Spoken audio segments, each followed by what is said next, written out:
This is a HeadGum podcast. But yeah. Okay. We are great. rolling on It is. everything? Perfect. Hell yeah. Thanks, man. Should we just start? Let's start. Start. Cue the music. All right. Here we freaking... And everyone can hear the music, right? That was playing before? Yeah. Okay.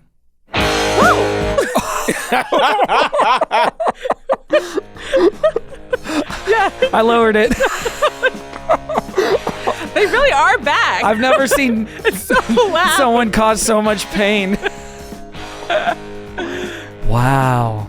I forgot there's a big lead-in before they say anything. We have to wait for it. Oh, there's like a really long verse before the chorus. But... Okay. I'll skip ahead. No, I want to know. To what part? There it is. Okay. There it is.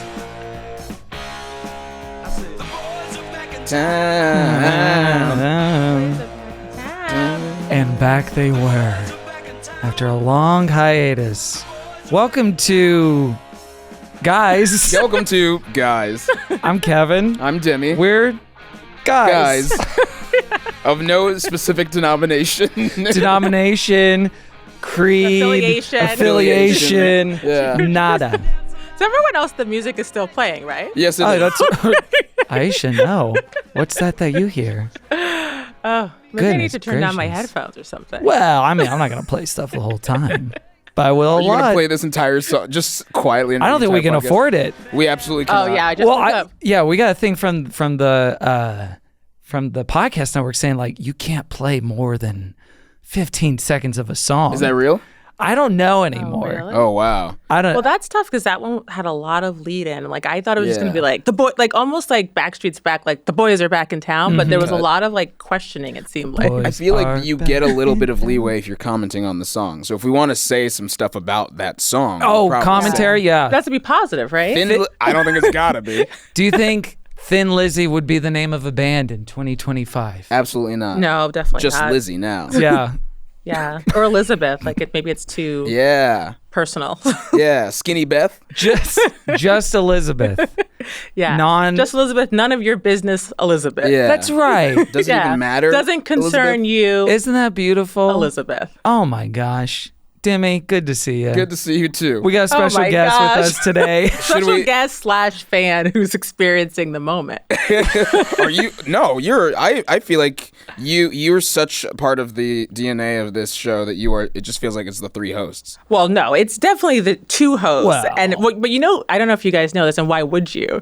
But when I talk about Gilmore Guys, the way I explain my role is that I say I'm kind of the Steve Martin of Gilmore Guys. Like what Steve Martin is to SNL. Oh my God. That he's always like showing up. Yeah. I am to Gilmore. And the people are like, it's a lot of references that people have to put together. And then a small percentage get what I'm saying. I love it. And it's very satisfying. Which means Gilmore Guys was SNL while Yeah. it was on. It was that credible of an institution for the Yeah, time. for me, back And I mean, think this is everyone huge. agrees. I mean, they had their reunion and now you're having yours. Who's our Adrian Brody? Who are like, all right, you no more, never get back on here. Well, we don't need to name names. Of course not. We have a couple Adrian. No, I'm Yeah, kidding. it's also Adrian Brody. You guys just never aired that. And just like Adrian Brody, they weren't officially banned ever. Like there was no official ban. I They don't just know didn't why come on again. He felt the need to do the accent for us. I choose. wish. I'm a team of Jess month. What was that about? Oh, man. I remember I was talking to Aisha the other day, and she said, "Remember when I said that weird thing about Jeff?" And I was like, "Jeff." What? I met Jess, and I was like, "Wow, it's been so long. I don't even remember." I was like, "Remember when I said that thing about Jeff?" And I was like, Jeff. "No, Jess. I mean Jess." It's been a long That's time. a different guy. Imagine if he was Jeff Mariano. Yeah, he That would works be in a real different estate. guy. I feel Yeah. like he would wear like. Wait, who was that guy that was Dean's friend? Who was like a little guy? Like Dean was really tall, and then the guy was like shorter than him, and he was just in a couple of different episodes. Do you remember? Was his name Kevin? I want to. No Rune? offense, Kevin, but no, Rune.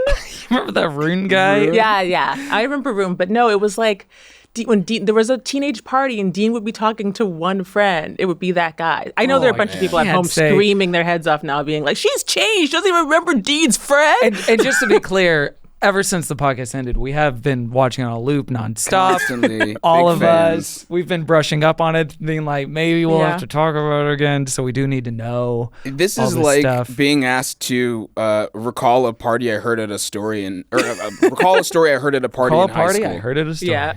I'm very good at talking still. Yeah, someone told you about a party and a story, and you were like, Yeah. let me get this straight. All right, you're telling me. Party. I haven't watched since This is interesting. last recorded. I don't think I have either. You And I said used to watch all the time. now. You said something interesting the other day. I feel like God, I'm I like know. Jimmy Fallon teeing up. No, is this? an anecdote? Also, it's like, what did I say? Was it off mic? Because Oh my maybe God. it's not on the record. Yeah. You said you ironically Oh God. have not. Wait, is this okay? Oh, I thought you were. I get nervous about the word ironically. Yeah. Ironic. No, the word you pronounced it fine. I'll let. Allegedly, That also seems. That seems worse.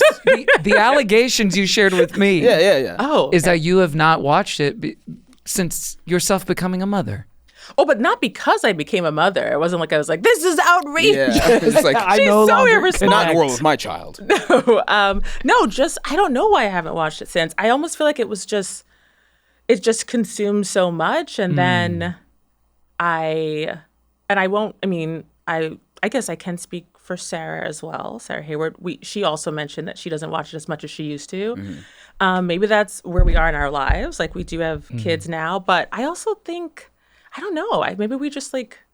I don't want to say overdid it because it was always great, and I could talk about it, and I will be talking about it again. But like, yeah, It was a just threat, and I will Yes. be talking about You it guys again. are aware, like that's what you're here for. This is a trap. It's not to talk about. I feel like there's also a thing where like your relationship to media. It's not about that. No, it's actually about this was the trap. Yeah, we should. Yeah. So everyone, I have been working for the last like near decade or so writing a novel so I could get Kevin and Demi back together in this room. There's nothing inside that book. There's been That a was the very scheme? long marketing campaign with a publisher called Viking. They agreed Chapter to do one, it. Lorem Ipsum. What the hell? Peas and carrots, peas and carrots. Peas and Why is carrots. that written down? Fascinating. Wait, why is there $1? Are you paying me? Is that No, like a tip? Wait, is it? Is that a tip? Is it in poor taste to use $1 as a bookmark? No, I just No, haven't I- seen it I before. don't mean and I it to like like the what idea was of said. tipping your authors. I don't know. like- I just got really but that's nervous. low, though. I don't know book etiquette. I'm not I on don't either. book talk. I don't know things book have, etiquette y'all, either. things have changed so much since we were Oh last my together. gosh. No, technically. And Let's let's do our- catch up. Yeah. on the last. With a little rap. Hit it, Kevin. We should do one of those VH1 countdowns where it's like top 10 moments since we Yeah. wrapped. It's like Number now. 9, TikTok.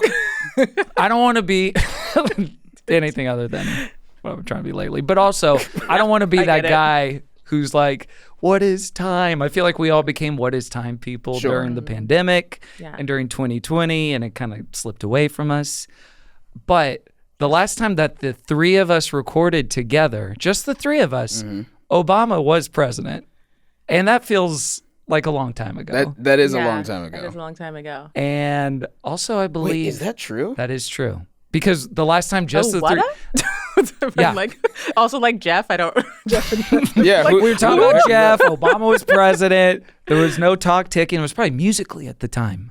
You know, Oh, yeah, if even that. TikTok Vine was used- over. I know that. Vine was Yeah, over. rest in But then it peace. came back. But I'm sorry, at the time, King. it was over. Ah, it's fine. Any day now, it's gonna come back. My ship will come. Demi in. checks his phone every night. I got maybe a lot of ideas that tomorrow. can only work in 6 seconds. And I believe, is this true? It's been as long between the last episode we did of Gilmore Guys and now as it was between the end of Gilmore Girls and when we started the podcast. What? That's kind of interesting to think about. Yeah. It's just kind of like comparing timelines and stuff. Sure. I just noticed. I was like, someone dropped their ring. I have to make sure to tell them it's my ring. It's So you? I'll just remember that later. Why don't Oh. you tell yourself?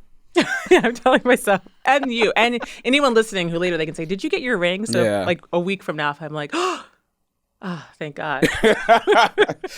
You wake up in a cold sweat.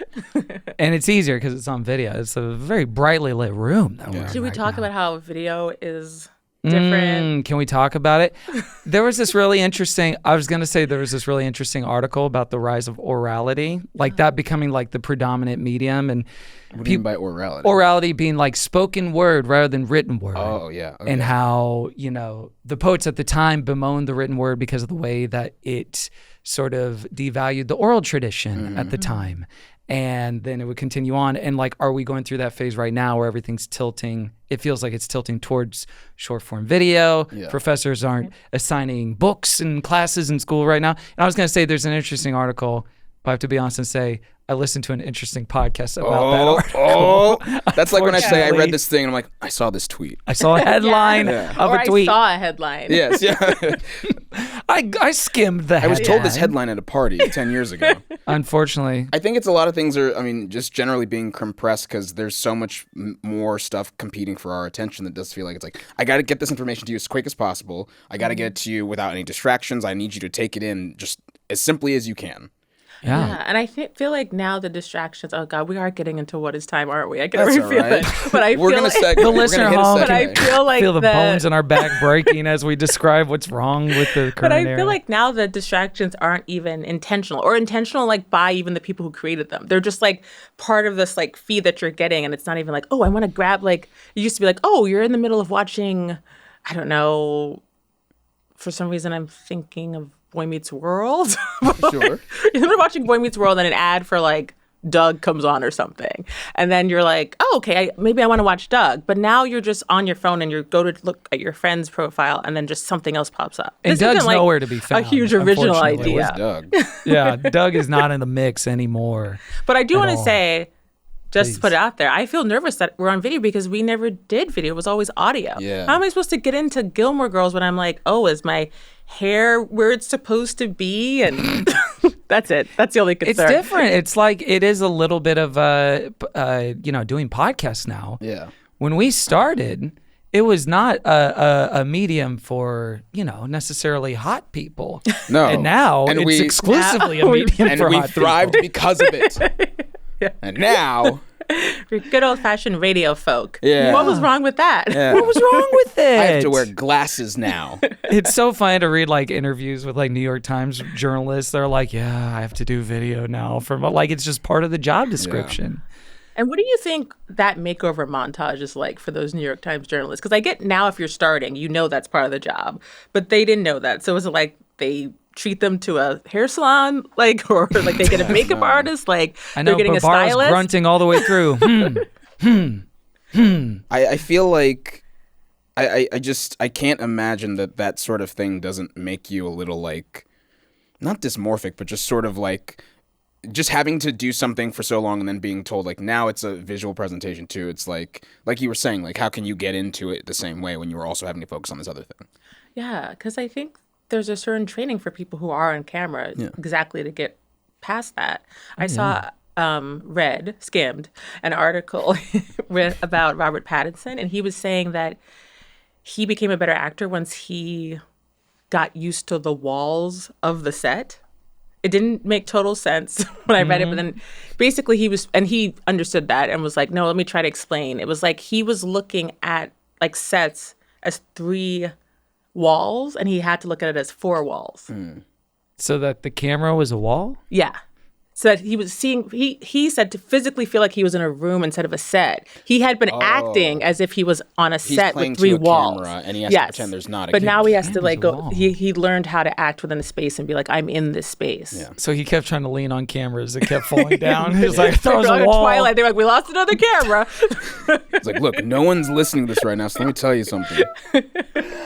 Oh man, but we are, we're talking about the, the rise of orality and the death of the written word, but we're here to champion the written word Yeah. today With a because lovely book. as of this week, the week that this episode comes out, our special friend, maybe we should do like a proper, I want you to meet my special introduction? guest.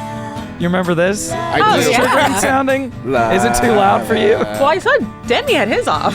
Oh, I took them off because I thought we weren't going to play any more clips. Well, maybe just one more. All right. Hey, friends and folks, making her 12th appearance on the show. Wow. She is an Emmy award-winning writer.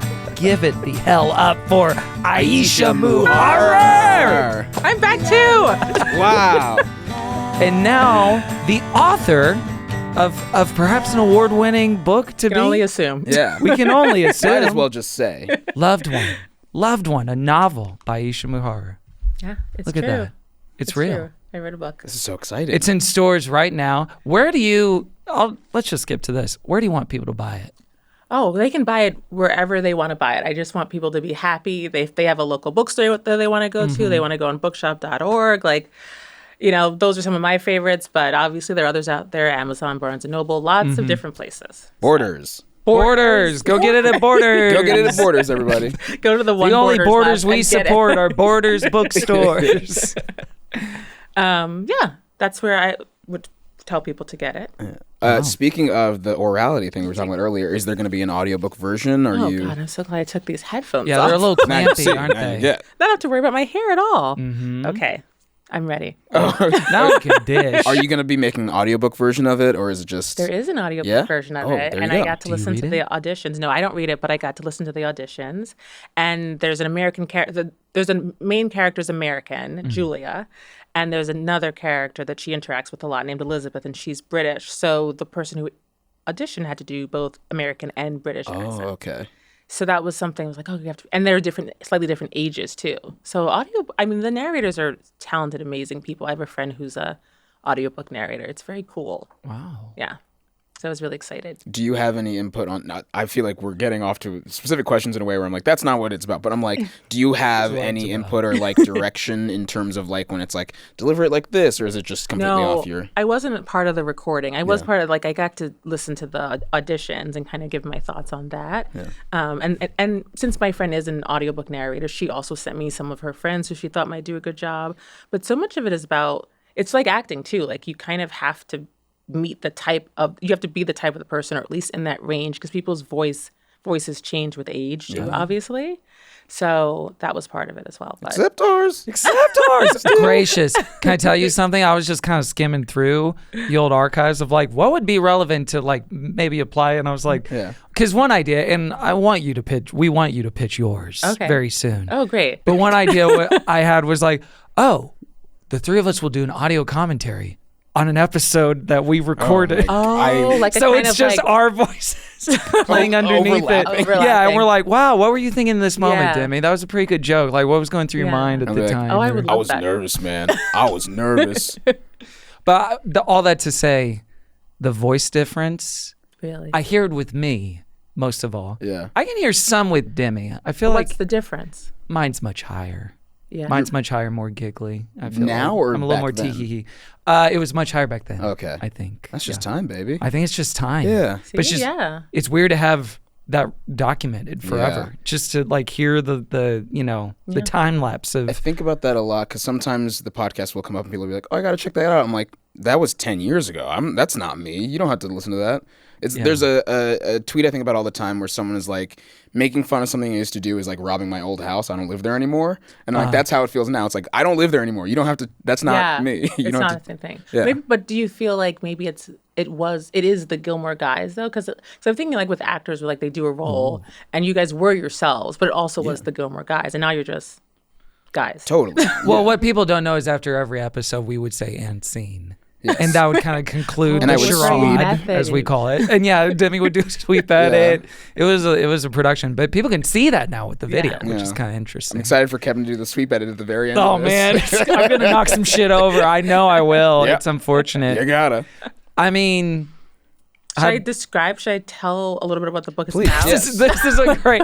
You clearly we're like so well versed in interviewing authors. Where the author's like, do you want me to describe it for you? Do you gotta. want me to tell This is you? good for me though because I'm going to be doing more interviews, and this is actually a really nice, safe place to do like I rehearsal. think it's a safe space. Yeah, Absolutely. Because I wrote something down in a notebook, and I wouldn't take this out. If I went NPR or something, but I think I can take it out here Oh yeah. and just kind of because I don't have it. It's weird. This is one thing that I find weird. In TV, you start with the pitch and then you end up writing. With the book, you write first, but then you're not thinking about how to pitch it. But then when you at the end of it, then you are expected to pitch it. Wait, really? You have to? Yeah, because you have to like summarize it to journalists or summarize it like when you're going out with it to different publishers, or even just like people at parties, like friends will like ask, and I'm like, oh, well, this happens, and it feels like I'm on some type of timer. Yeah, but you had to write it first. You're saying? Yes, yeah, Oh, wow. you write it first. Yeah, I think once you're an established author, for like your second or third book. You're John Grisham's, if you will. Yeah, just John Grisham's who I'm speaking about. You're Bill or Clinton, Patterson. Yeah. James Patterson. Various leaders and James Patterson. All of your inspirations for this book. Yeah. I actually did once see, what are those things where it's like the master classes? What are those called? Is that what It's they're a called? master Yeah, class. Well, we call them primary I classes now. think James Patterson had. That was good. Hey, thanks, man. I can't wait to do a commentary on this one 10 years from What now. were you thinking? First thing Yeah, I of was the just thinking episode. about, But in his, he talks about, he breaks down how he tells a story. And the story he gives as an example is about this guy who's like a cop, and he's in, I want to say like a very famous cathedral or something, and a bomb's about to go off. But the other thing is he's getting a call from home. This guy has so many kids. And so many. and I was like, well, I wasn't expecting that at all. Like, that is wild that he has like so many kids, and he also has to get this bomb taken care of. But it's an event where like all of the world's leaders are in one place. Yeah. Which, I mean, it's. Hey, I love him. I mean, no, I don't know anything about him. I'd be more concerned with the bomb thing. I'd be like, oh, the kids. We don't need that backstory. Yeah, you have a Michael It's just like, Jordan sort of attitude tell about them that. to Yeah, call fucking you later, right? Just tell them to call you later. Yeah, like I'm busy. but I think Or don't pick up. They've lost their mom, I think, is part of it. I'm still not So picking it's up. And did that hit you different as a mom now? Yeah. And now I'm gonna ask that with every time. Every Sometimes like question. parenthood Yeah, or now that I'm daughters a mom, comes when up. I listen to James Patterson's masterclass, I really think differently about it. Did you, segueing back into the book though, was watching that masterclass like a thing that you were like in preparation for writing this? You were just No, it was it was Intrigued. like many things in my life, pure bits. Great. It was just a kind of like, wow, this is interesting. Mm-hmm. I shuffle think off. even I got during the something out of that pandemic, master like- class. I didn't think it was a bit. I thought it was pretty Well, cool. I think I during the pandemic, I feel like I got a gift or something like, and I just looked at all of them, which I Yeah. thought like I just was really curious. Oh Now- yeah. What was the most cuckoo one that you found? Cuckoo? I mean, there's I believe one of the first ones I remember being advertised many years ago. Obviously, was Kevin Spacey's acting masterclass. Oh, yeah. Oh, that Which was then the they took first down. one, right? And then I remember Dustin Hoffman's acting masterclass, which then they took down. I don't think they so should there have taken him down. I'll say that. I think we all could have just watched it as a relic and just been like, that's insane. Censorship is wrong. They put disclaimers on Gone with the Wind. We could do the same with Yeah. Dustin Hoffman's masterclass. I don't think it's not a masterclass on how to be a good person. No. Well, also, I read this book that's like Meryl Streep. It's not like an official Meryl Streep biography, but it's like photos of Meryl Streep, and it sounds was a makes it picture sound book? tawdry, but it's actually like one of those Rizzoli. It was something my daughter did at home, but it's like one of those Rizzoli books, you know, where it's like those art books. Do you know what I'm talking about? I wish we did. Again, the rise of morality, the death of the written word, Yeah. which we're trying to revive Talking here about today. books, I'm like, I won't know it. I don't know what to tell you. She said Rizzoli. I'm like, it's just and like Isles? a collection of her career. It's like, Exactly what I thought. Yeah. I was like, one of us is going to say Where's Yeah. Isles? Where Yeah. is she? You guys should start a rival publisher called Isles. Yeah. Or I guess not rival. They were ultimately friends or We should start There's a no way to rival know. one that Lovers? we hope merges after an unlikely partnership. Yeah. yes.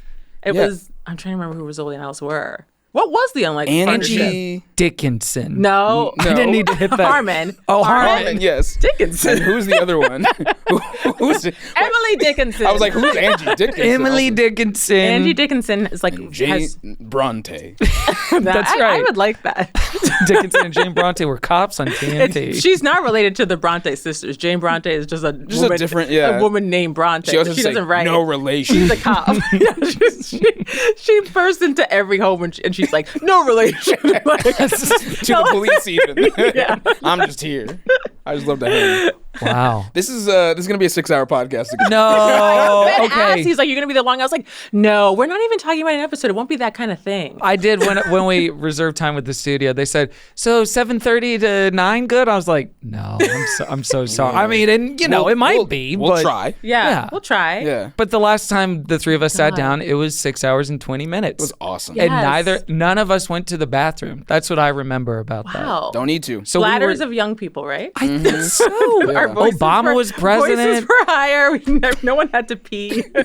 Oh wow, And I life remember us was saying it all the time on the. No one has to pee, right? Who has to pee? Hillary's going to win next week. Oh, It was God. the week before the election that we. Should we make another election call right now? Yep. 2028. I don't think we made any calls, did we?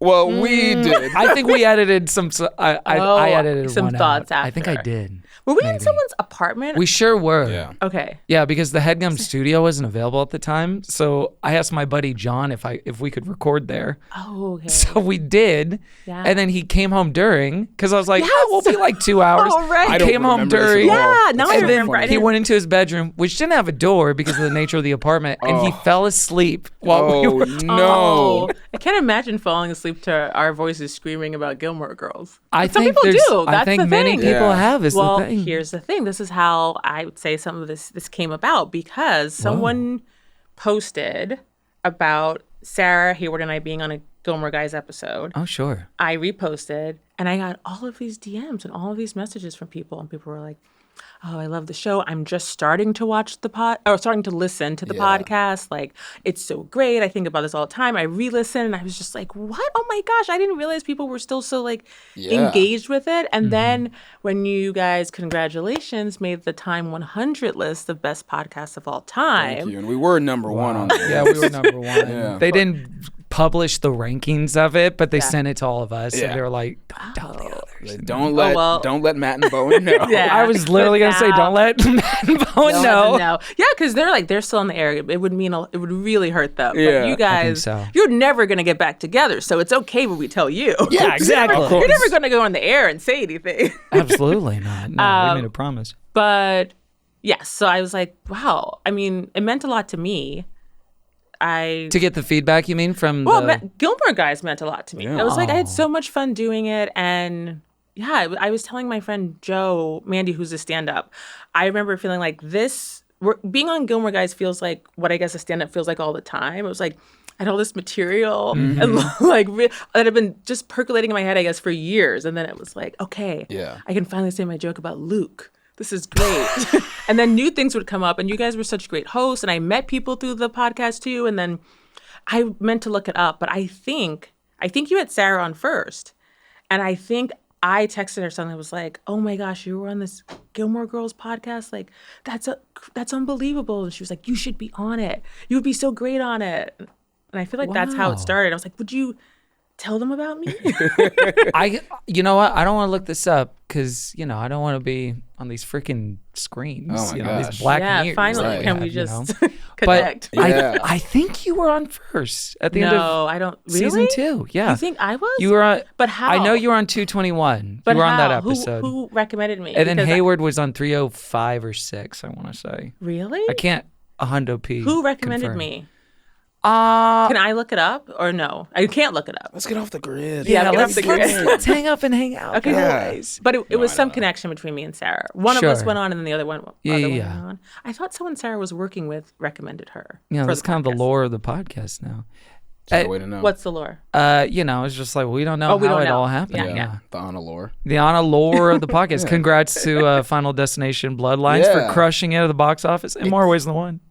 No No spoilers. spoilers. Yeah. No. I love Final Destination, the franchise. I do too. You do? Yeah, I'm a big fan. Oh my gosh, I didn't know that. Yeah.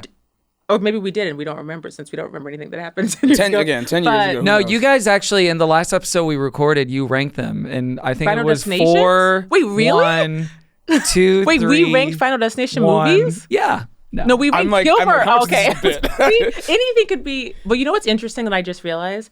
Someone who is new to the podcast is going to listen, and then this episode is just going to pop up, and we're going to sound like they'll be like, why don't they seem to remember? Like for them, it will be like it just I happened. don't remember what I just heard. It'll be like yesterday. a leap in 10 years. Like Yeah. their voices are deeper. And It's gonna be like Boyhood. They're always like Richard peeing. Linklater's Boyhood. They're gonna experience all in one sitting, but for us, it was years. Wow. It Yes. was years of our lives. Yeah. Okay. I'm Ethan Okay. and Ethan Hawke. I'm Patricia. Okay. And I'm Eller Coltrane, star of Boyhood.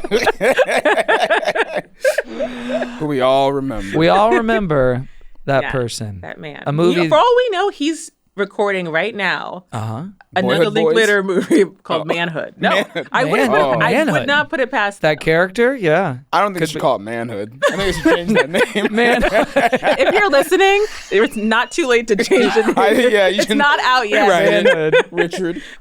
Yeah, guys are out in 2025. Couldn't do this podcast No, now. guys are back. The boy Oh yeah, actually the boys are back in town. You know what? Never Boys are back mind. in town. a We are. man named Dick Linklater making a movie called Manhood. I don't know. And then the next he's doing it again with that Merrily We Roll Along. Oh yeah. He's doing the time thing again. It sounds like he's just like, I like to make a movie in pieces. It's yes, Yeah. of course, like gotta the take a 7 Up break. documentaries, Yeah. right? Yeah. Yeah. Maybe we should start a podcast where we just do one episode every 7 years. That would be I can commit to amazing. that. Or maybe just Yeah. one episode a year. What if Aisha's like, I think I'm busy. Yeah, I can't. It's like, you do the next one without me. Like, what I missed last 2 years? Wait, I am a little nervous about your mic. If you want to get a little more Oh, really? up close and personal, Oh, okay. yeah, you just get it comfy. Oh, no. Okay. Oh, yeah. Yeah. Yeah, So yeah, that's yeah. nothing I I didn't said. mean to make you No, self-conscious. no, it's good for We're me to gonna know. dub This actually is more comfortable. I think I was like this. Oh yeah. No, make the mic come to you. The mic's here for you. You're not Okay, here for the now I mic. can relax. Yeah. So we can start over because nothing I said was recorded. Oh, Welcome to the guys. the boys are Oh, back. The boys. The boys. No, it are- was the No, guys. it was the Why did guys, I say but the boys? the boys are back in town. town. Welcome to guys. I'm Kevin, I'm Demi. and we're the Guys. guys. We got to practice that next Perfect. episode. Well, we have to do. We are gonna do, and we should tell our engineer. We're gonna do this podcast 3 times in 3 different languages. Oh, Sam. yeah, we should mention that. And If that's you get to okay. pick the language. Yeah, and the language is up to you. Welcome to the worst podcast idea ever. Each week, the engineer chooses a language, and we have to speak in it poorly. We have to learn it live. Aisha wrote a book. Aisha wrote a book called Loved a book One, called Loved One. and I'm not gonna brag, but I read 4 chapters of it. Whoa. I Okay. did. I read 4 whole chapters, and I think there might be some links between this book and the kind of people that enjoy Gilmore Girls, the TV show. I think there might be. There's pop culture references throughout. Yes. There- And I tried not to, but I couldn't help myself. Did you genuinely try not to? I had read this writing advice that was like, make writing timeless. Like, you never want to include references of the period. Because, like, sometimes you'll read a Salinger book and it'll be like, Budsy McCoy was at it again. And you're like, Budsy McCoy, and it was some huge star at the time. Budsy McCoy.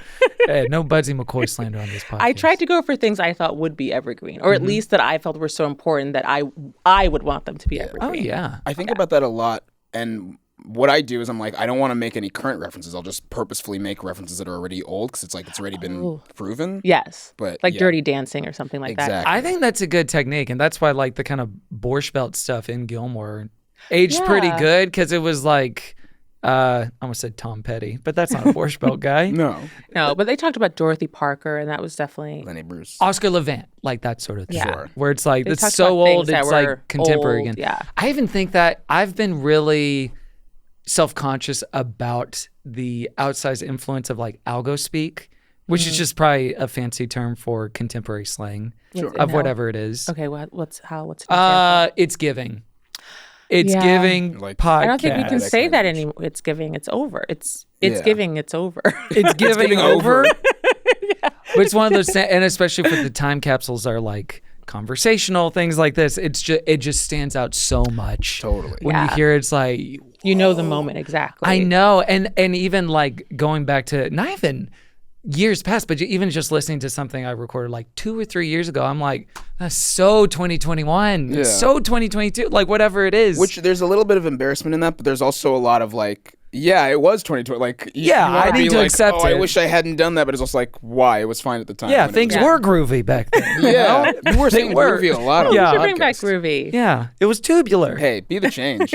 Yeah. So anyway, I wrote this groovy novel Yeah. because, but so I'll give a little summary of what the novel Please do. is about. And as I was saying, this is one of my first interviews, so this is a great practice, and it is a safe space with you guys and the Gilmore Guys listeners at home. That's awesome. So, Loved One is basically an emotional mystery. It begins... Yeah, he's in. Kevin's in, and he's already read 4 chapters. No, there is a cliff. to me. There's an emotional cliffhanger. It feels like. Oh, yeah. Very much so in the first. I don't want to spoil. Well, I'll start at anything. so it begins at a funeral, and Julia, who has recently turned 30, is attending the funeral of her dear friend Gabe, and Gabe died early, sadly, at 29. He was an indie musician. He was doing a show. He went back to his hotel room, accidentally slipped, and died. So you kind of the book starts out knowing that you're at his funeral. And the weird thing that happens is that Julia, who was his first girlfriend, interacts with Elizabeth, Gabe's last girlfriend. And both of these women have very different views of Gabe. They have different views of each other's relationship with Gabe. And they also have their own secrets that they're kind of hiding from each other. So the book is about their dynamic. They're both grieving this loss. They're also both trying to hold back what they know while they also figure out what the other person knows. And there's a lot of unfinished business they both have with Gabe. At the same time, Julia's trying to recover these sentimental items for Gabe's mother, and that's something that puts her in direct conflict with Elizabeth. And Ben, my husband, who you guys know, he's described it succinctly as it's a love triangle, but one person is dead. And I think that's really well done. Yeah. Would job, you Ben. say that some of the emotional mystery is also what were Julia and Gabe to each other? Is that part of it as well? Because when I Yes. first started reading it, the sort of amorphous boundaries of, they seem to be very passionately in love, but they're kind of vacillating between these different modes of being with each other. They meet when they're teenagers, and they have a very short romance, of dating, like 6 weeks when they're both studying abroad. And then they meet again, and they're in their 20s, and they decide, well, it kind of just happens that they're friends. Like, you just, get that vibe. It's like, it's going to be a friend thing. And it's that way for nearly a decade. And then maybe something changes. I'm not sure. I read. I am sure, but I don't want to say anything. I was like, I read the first few pages, so I do know what happened, but I also won't say. Yeah. Also, I don't know if you guys remember this, I'm so anti-spoiler that No, yeah. I hate spoilers, and now it's really challenging to do this, to be able to sum up the book without spoiling anything. I don't even want to say, it starts at a funeral, because maybe someone's just picking it up and is like, what the Yeah. But I know, obviously that's the way you want to get people to read your book, so I am. Do you feel like, with regards to how the story unfolds, it is a thing where you are leaning on the nature of surprise in the narrative, or is it do you think people can know what happens and still enjoy it the same way? I think so, definitely. Yeah. And I think that's just how I am with spoilers, just for things I consume.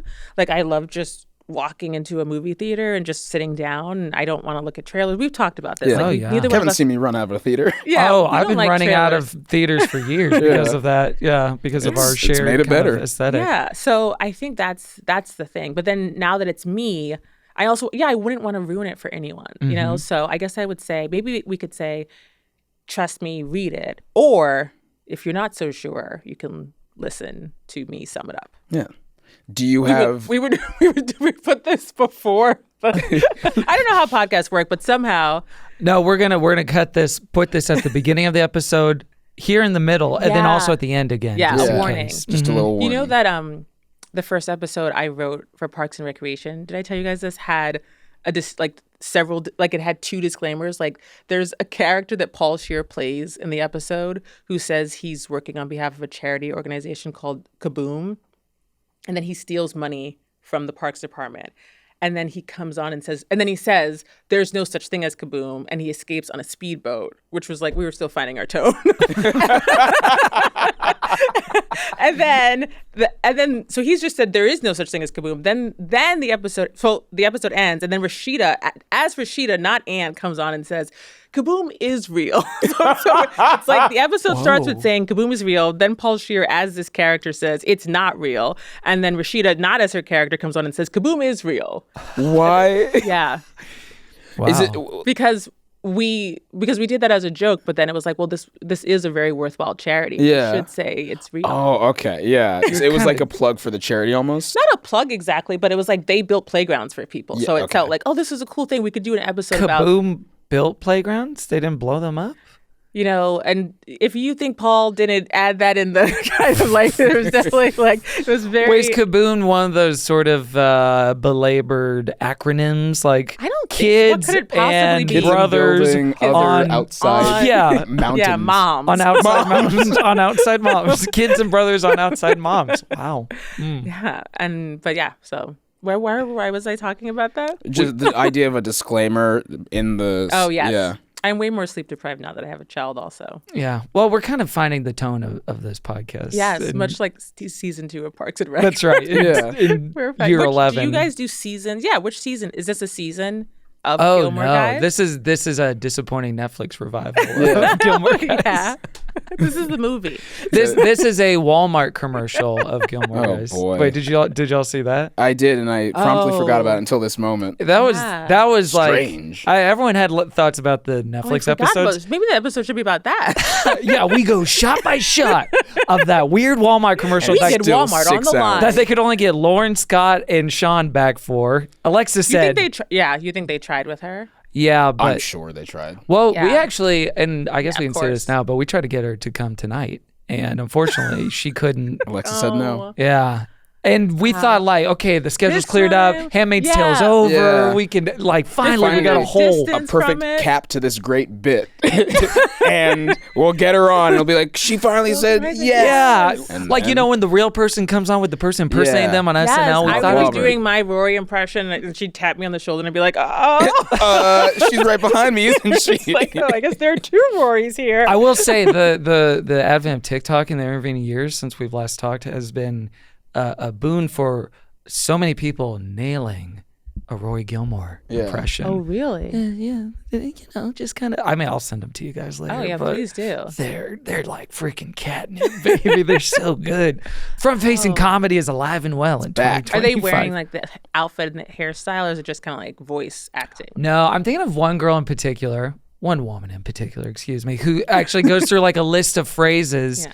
and she's like, "Here's how Rory would say these things." And when she's talking in her normal voice before she says it, you're like, "This isn't gonna, you know, like Yeah, I don't yeah. think she's gonna." And then it's transformational when she starts speaking. It's kind of beautiful. Okay. Yes, I did. Something to think about. I wonder if it's this. There's another woman I like who does like. I haven't seen her do Rory, but she does like celebrities, and she's really good. So I'm like, oh, I wonder. Could it be her? Who are some of your favorite front-facing comedians? I'm not on TikTok, so I don't I'm know. not on TikTok either, but I still see this woman. Oh, But do must you be feel popular? Well, She is, I think. we were talking about I this see her on before. Instagram. What's that? I see her on Instagram. Oh yeah. So even that saying it that way like shows that I'm not on TikTok. I see the woman on Instagram. Yeah, I see her pop up. How are we all feeling about our relationship with Instagram in 2025? I love my relationship with Instagram. Yeah. But it's also like, I think it's because I compare it to everything else where it's the only social network where everyone I see is like opting in. Everything else is the algorithm on everything. And it's like, if you see me on Instagram, it's usually because you followed me. Oh, yeah. So it's like, it's not people just being like, this popped up and I hate what I saw. I'm going to say something insane. And you can't like share posts to the world or whatnot. So it's a closed off system. Oh, and all I'm seeing is friends. Tons of pop-ups. I'm not seeing enough friends. Maybe I think I'm just like, the algorithm will show me stuff and I'm like, I don't care, but I'm just scrolling past. If you're not going to Reels, Maybe I have I'm to, not going to. Maybe I have Okay. to scroll past faster because sometimes I will get that delay, and I know there's like it's like that delay is. Yeah. Aisha's takeaway is I need to scroll faster You got to keep scrolling. and more. I also think I'm like, I'll just look at stories and then be like, all right, 3 minutes is enough of that. I'm going to close it. Oh, and then yeah. Reopen it again 5 seconds later. I just did this. Never mind. Well, I got an app myself that Yeah. locks me out of my other apps for, most hours of the day. Yeah. And I can take little breaks. If I'm a good Yeah, little if you're boy, good. it lets me take a You get little your break. little Yeah. treat. Get in and out like a heist. So it's like if I need to post something or if I need to DM someone for something get out. practical, Yeah. I'll go in, I'll go out. And that's made me feel a lot better about things, I think. But we were talking about like the rise and advent of everyone and kind of this tilt towards like video stuff of it all. Everyone needing some sort of front-facing presence for every role that they have. And I wonder what it was like even like 10 or 25 years ago when it comes to the book world. So the idea of like the celebrity author or like a very public-facing author it's not a new idea, but it feels like a little more essential maybe. I think books is a place where maybe you still don't have to have a lot of followers. Like I feel like the publisher was really excited. Like, oh, you have followers, and I at the time I think I had like 5,000 followers. But it's maybe I'm curious about. I've learned a lot about the world of books, and in some ways it's like very old fashioned and things are still done in this way. It's like there's like 2 printing presses and they're making all the books, but then in other ways they're also using Instagram as well, using TikTok. Book Talk is huge. Like, there's so many things like that. So I think it's just a very old industry. And I also think newer writers are using social media a lot as well, and it's important. But if you started as like Zadie Smith, like she isn't on Instagram, but that's neither is Jennifer Lawrence. Like people who it feels like you can be grandfathered into being someone who doesn't have to have a social media presence, but it's hard for you to now start and just be like, my writing's good enough, I can be like Thomas Pynchon. You don't have to know what I look like or have No, exactly. Do your publishers like, are they like being like, we need you to do more things like on social media or? They definitely are into, they definitely. Did they ask you to do the Harlem Shake? No, nothing like that. But I went in and, like I recorded a video and it was like an interesting thing. But it's also, again, like book people doing video. So I even had a thought like, on set we do this thing. They're like, that's a great idea. So it's not, it wasn't like going onto a set or anything like very polished. Like, I mean, no, but of course it was. Or a podcast studio. Or a podcast studio. They want you to post things frequently, obviously, especially when the book is starting to come out. So my relationship with Instagram has changed because I wasn't on it a lot and I like missed a few things for sure.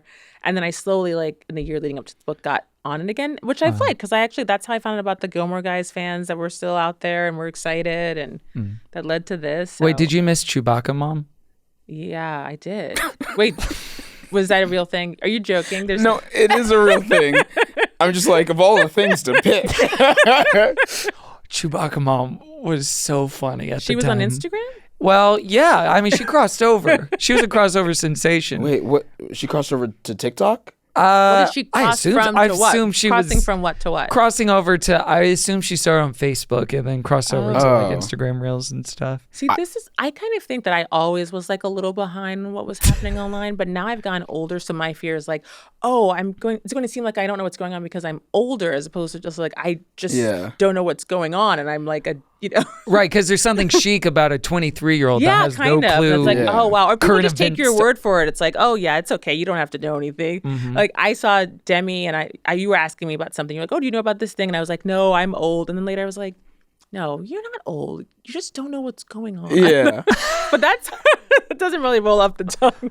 I think I'm unaware. Yeah. maybe it's just me, but there's something extremely like pleasant and still chic about just being like, I've just opted out. Like I just always am like, oh, you don't need it. You're good. Yeah, I've opted out. Yeah. I don't think maybe I'll say that. I've opted out. I've been working on my novel, so I haven't had much time for social media. Well, that is a beautiful Sometimes flag. say something like cement. that, start alienating people. When did you start writing it? Do you feel like you were The inspired day by? after we did. Yeah, I was about to ask. All right. What's next? What's next? Really, but I mean, around that time, did we finish in 2017? Yeah. Well, our last episode together was like 2016. I think. Okay. Yeah. Okay. Yeah, then around the I holidays. started writing in 2017. I'd had this conversation with a friend in New York. We were in the back of a cab, and she told me that my ex was dating her friend, and then he'd been a great boyfriend to me, like no notes, great, but her friend was not enjoying their time together. And she was like, you said that he was a great boyfriend and he's such a wonderful guy. And I was like, I'm not Yelp for boyfriends. Like, sorry, like I didn't know. They but have that now, by the way. oh yeah, I know. It's called T. Yeah, I you know they heard about do. this? I have, and it doesn't exist anymore. Does it not? Oh, did you not hear about the data? Did you not hear the leak? T on T? Yeah, you didn't hear the. I didn't hear the TT. Well, that's not my business, though. Okay, Kermit apps. We're back to 2016. But in the cab, y'all were talking about your disparate experiences with the same man. Well, no, my friend hadn't dated him. Her friend had dated. So she had just said like, oh, like kind of basically like, oh, Aisha dated him. He's great. And I guess it wasn't going great. So she was kind of like, I recommended him based on your recommendation. I was like, and then I kind of was thinking like, okay, but like, how has he changed since we dated? Is it the relationship that's made him different? Has he changed?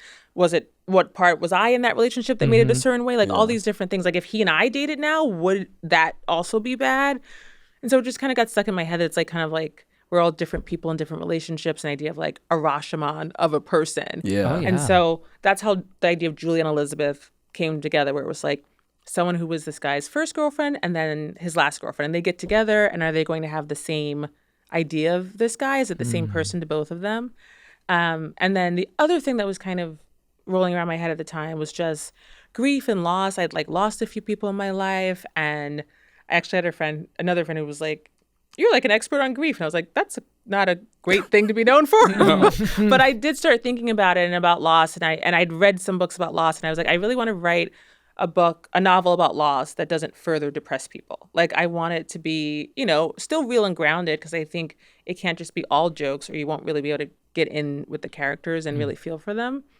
But I wanted it to be funny in parts, and I didn't want people to feel worse or just as depressed as they would be. Like, if they've lost someone and if they're reading it, I wanted them to be in a better place when they ended. Yeah, certainly. I mean, no, it feels like you located a really interesting tension that I feel like a lot of us have experienced of, wait, that was your experience with that person? Yeah. I have a vastly different situation or scenario in my head. I'm trying to make sense of like, well, how much of that experience is now because of me? Or like how much of that experience is like, oh, was it worse or better because of this other person? Yeah. Like, did something in your dynamic like contribute to this person reacting in this certain way? Or was there something untapped in them that you had no idea they could do? There's this, I was going to include something in the book, and I think I ended up cutting it, but the idea was that he had cooked a ton with one girlfriend and not cooked at all with another girlfriend. It was this moment of like, oh, he loves cooking, right? And it's like, no. And it was kind of like, even that small thing. Yeah. But again, it's like he was also at different ages, and like we changed so much. We're just talking about our voices changing. And, if you, like, it's like Gilmore Guys then versus now. Like, so much has changed. Like, it would be very strange to get in a room with someone who, like, if you put two people who had dated you in a room with a decade in between. Yeah. Ooh. They have fun. Yeah, maybe a second podcast concept. Cancel after the first episode. X survey. Just everyone. Survey, but and then also the other thing I explored in was that, if two people dated the same person, are they a type? Like, people kind of sometimes gravitate towards dating the same people.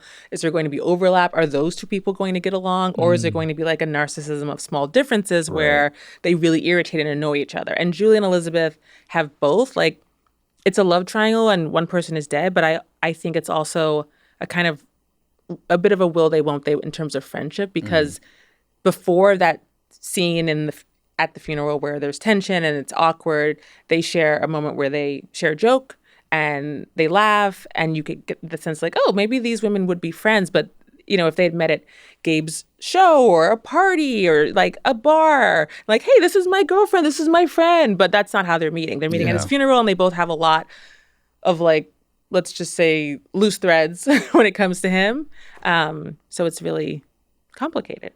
Yeah, it's also fascinating to have that dynamic where you can't square your feelings about this other person with the central person. With like them being dead, just the idea of like, this guy can't defend himself or his relationship with it. It's just through the POV of this other one person. Exactly. That's all you get. Yeah. And it's not going to be exactly right, but that's all you have. And that's so much of loss is like that. Even if you're just one-on-one, it's like you still just have your version of the person. Yeah. And especially with when I was researching grief, there's a type of loss called ambiguous loss that I've heard about this. Pauline Boss, the psycho, like, she coined the phrase, and it's like any loss where it's sudden or it's unclear, like someone was kidnapped but their body wasn't found, or there's a divorce, so it's like you're missing this partner but they're not dead, but you don't see them anymore and they're a big part of your life, or parental abandonment, like things like that, where it's like it's not as simple as like grandpa died last night, right, where there's like or I even heard it, there was this Atlantic article that I did read. Okay. As a matter of fact, I didn't just look at a headline. Not a big deal, gang.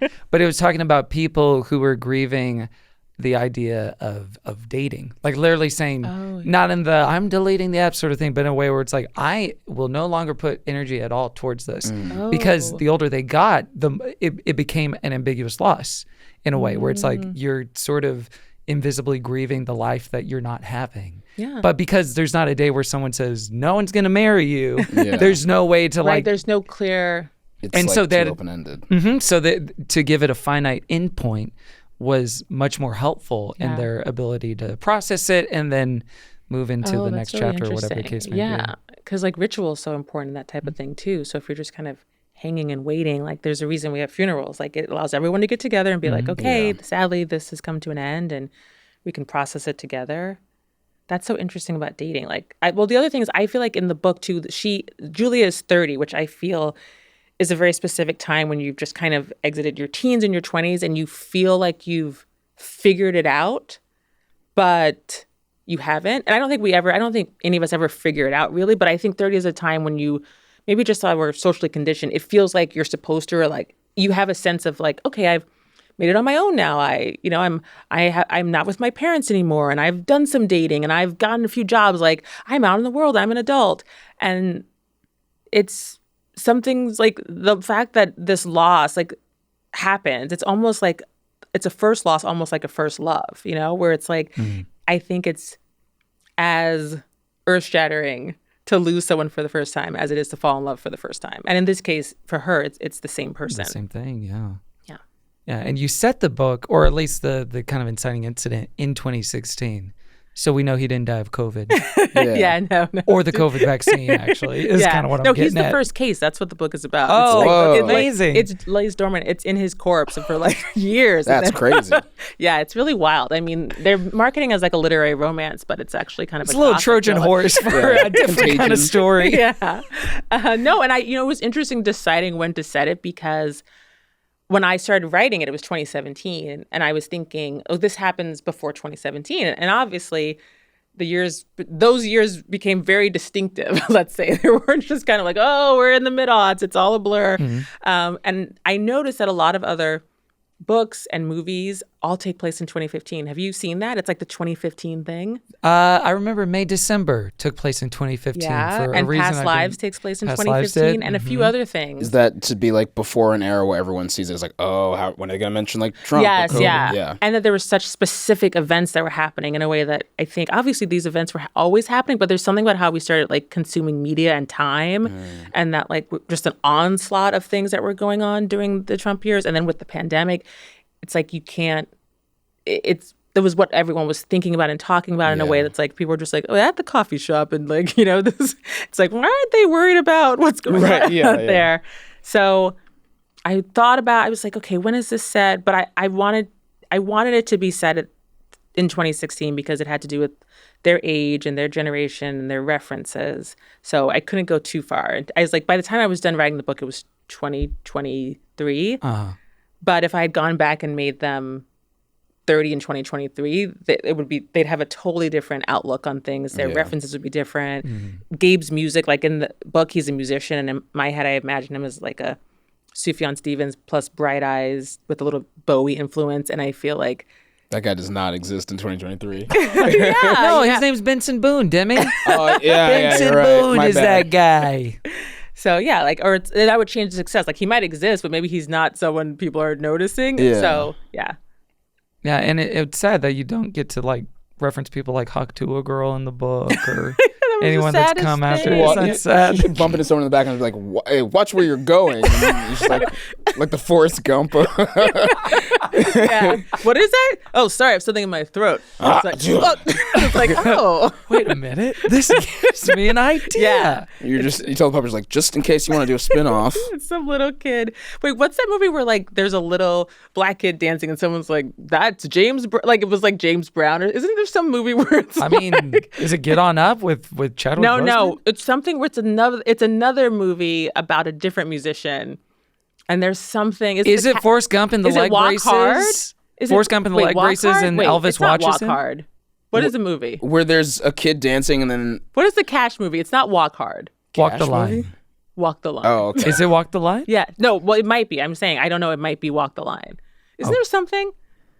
Walk the Line is something. I'm not going to deny you that. There's some like biopic where within the biopic familiar. he like passes a kid or something, and it's like that kid is, I don't know how it gets out, but it's like someone says, Jimmy, your mom, Mrs. Brown, like it's something like that. Jimmy Brown. Just trying to hint that Jimmy, it's your like mom, James Mrs. Brown is calling you. That sounds It's very like, okay, familiar. mister, I'll see you later. Yeah, kid. Like a teenager or something. love it. Yeah. Rob Lowe's memoir is all that. Like it's just like it's like him describing someone. And who was that person? Yes. And that woman And that person was and that Hawk Tuah girl. Wow, Before- Rob Lowe was describing Hawk Tuah. Unfortunately. Kevin, Don't. literally shouldn't have said that. Gracious. Well, there is a lot of overlap, I think, with the audience of the book and the audience of perhaps the show that we used to talk about on a regular basis. Should I tell you about my game that I was going to?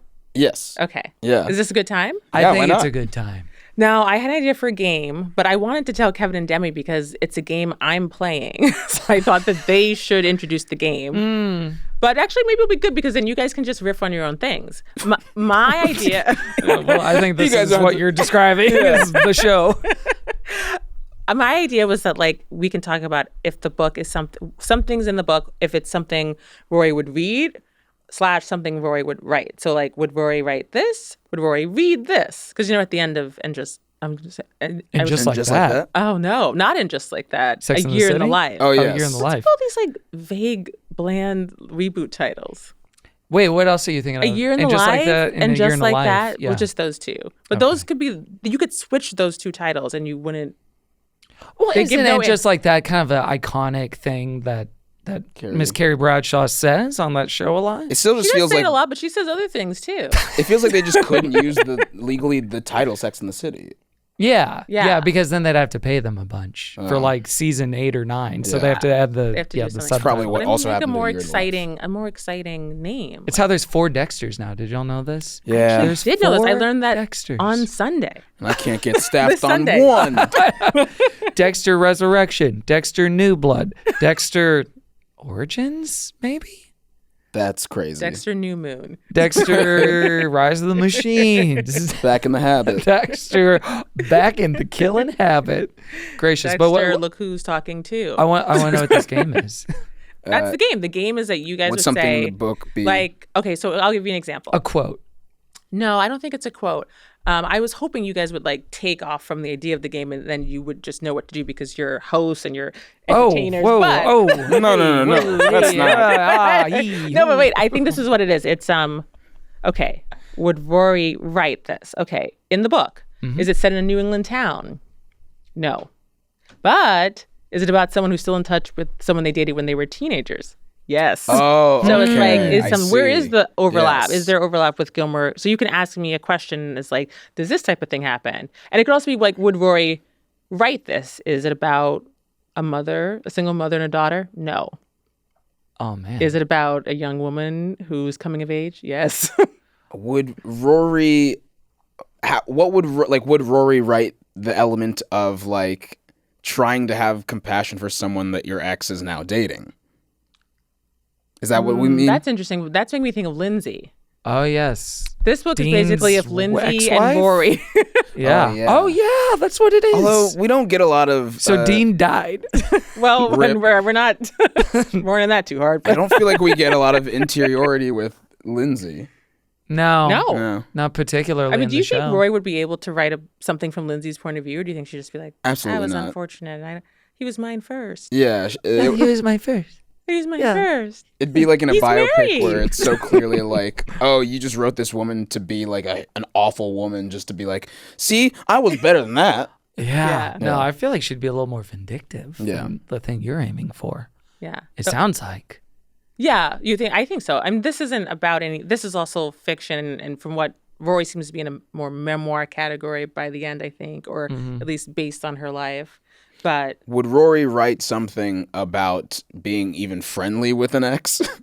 I didn't think. Well, no, because look, remember how awful she was to. Jeff? No, yeah, but Marty's girlfriend, Kristen Ritter. Oh, that's right. Remember? No. Remember, it was like this weird thing where she had met Marty before, and he Aisha, started. we could say anything right now. Yeah. He'll have to agree. It's like me and the internet. Yeah, Chewbacca mom, and then Kristen mom. Ritter comes in. Rory was Kevin mean to controls Chewbacca everything. mom. Kevin's the only one who knows both. That's true. You're the keeper of all the knowledge on this podcast. Oh, no. So Marty, the Ernest Borgnine movie. Yeah. Yeah. Ernest Borgnine Okay, movie, all right? right. Yeah. We talked to Marty on the podcast, I believe.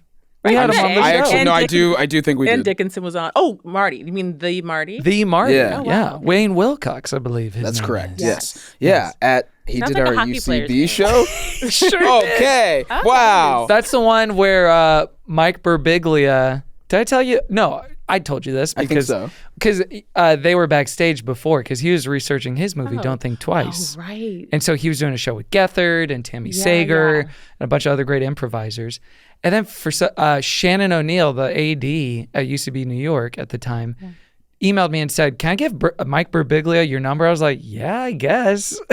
And then he called me and said, "Hey, Kevin, it's me, Mike Birbiglia." You know, did the whole thing. Yeah. I guess I'm just saying he talked.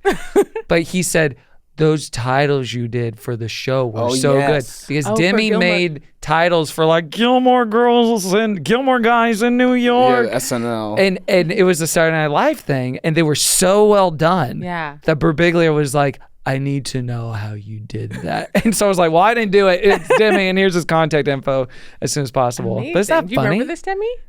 I should remember Mike Birbiglia being like, "I want your help with Don't Think Twice," but I'm like, "What are you talking about?" I promise that I did. No, I not believe dream it. I'm this. just Yeah. like, Yeah. huh? Yeah. I saw Demi perform, at a book reading of Aidan Arata's new book, and it was wonderful. Again, he put together like different. It was like I'm not going to spoil the bit or anything, but it was. Please don't. Anti-spoiler culture. But of yeah, course. I know. But no, it was really great. It was super funny, and I was like, It was the thing is, I saw both of you within a very short amount of time compared to not seeing either of you for a long Yeah. For time. like 8 years. And yeah. then that paired with like the internet, like people commenting on Instagram, I was like, I gotta get them back. Serendipitous, yeah. And it's kind of you reconnecting with an old ex of a podcast in a way. Yeah. Yeah. The You know? podcast being Yeah. dead. Yeah, And now it's we're like- here to well, share. Yeah, it the, would be- yeah, it the would be- podcast is the dead one, and we're It's like, in a love. what was your relationship with the podcast? Mine was different. It would be me and Sarah Hayward then. We'd be like traveling and we'd be like, so I always thought Kevin thought this. That's not what I know of Kevin. That's not what Kevin told me. No. No, Kevin didn't make those Demi titles would for like Saturday this. Night Demi Live. would love this. Yeah. Oh, God. Kind of interesting to think about. I'm trying to think of. Yeah, I others. know what you were to the podcast. Yeah. Would Rory put a pop culture reference in the form of a Fiona Apple T-shirt at a funeral? At the can I speak about this part? Yeah, the Fiona Apple. So Yes. so Gabe, because he's a musician, does he request or no, he was he doesn't request because he's 29 and dies suddenly. right? I didn't know if he had like a will through legal No, zone or something. his mom is trying. His mom, and throughout the book, she's kind of trying to do things not. She's very into being like not your traditional way. Like I'm not your. It's very much like I'm a cool mom type of Yeah. thing, and she's trying to make it more of a celebration, a music fest, like something where there's entertainment and there's music and it's celebrating his life as opposed to something that's more like a funeral, mournful. So instead of all black, she suggests that people wear their favorite concert tees or band tees.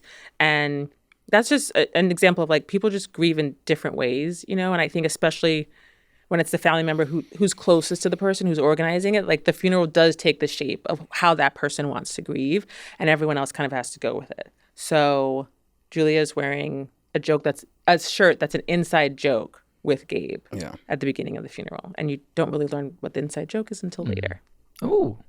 Well, and it takes place in 2016, so she's not wearing a shirt that's like Tate McRae on it or something. It takes place in August and September of 2016. So it's like that kind of like, I mentioned Zika, Beyonce's Lemonade. Really? Yeah. Zika? That's great. Yeah, that's And there's Zika. like re-election, like there's like certain things that were, but if you remember at that time, we were talking about the election a lot, but we were also talking about a lot of other things Yeah. because we didn't realize how much of a change there was going to be at the time. Like even we couldn't possibly imagine. So we were like, the Olympics, Lochte. Oh, I wanted to do a whole. Was Lochte that year? I wanted to do a whole thing on Lochte. Believe me. Like, Oh my this is the thing, God. like the comedy writer part of me, like I had to cut some things because I was like, we got to talk about Lochte Gate. Yeah. Like, this is Your not editor moving comes back, story. hey, 4 chapters on Lochte. I understand a passing reference, but 4 chapters on Lochte I have is a 10 little. jokes in a row about Ryan Lochte. Every other paragraph starts with, anyway, I just gone to see a rival.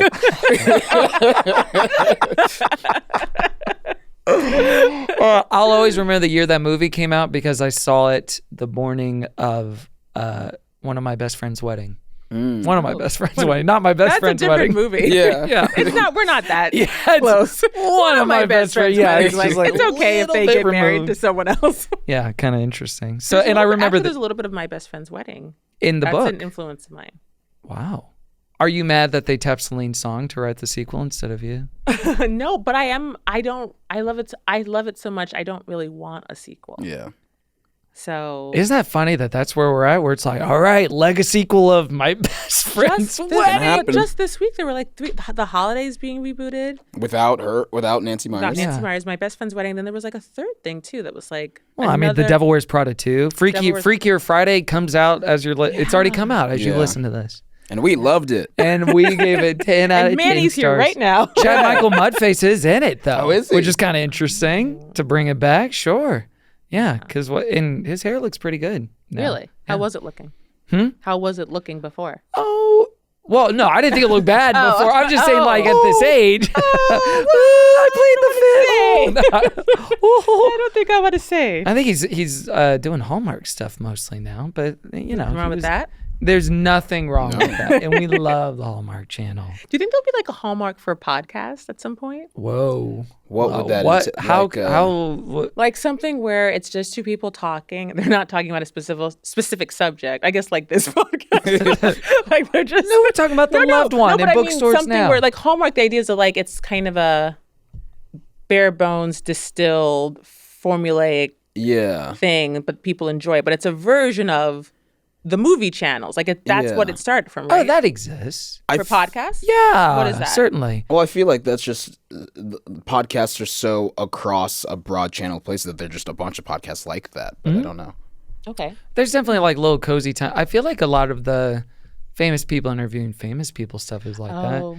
Where it's like a very safe environment. Nothing's going to get confrontational. Yeah, that's true. Honestly, like the actors doing recaps of their own shows now is Yeah. a lot like that, I A lot more think. popular than I think Hallmark, but yeah.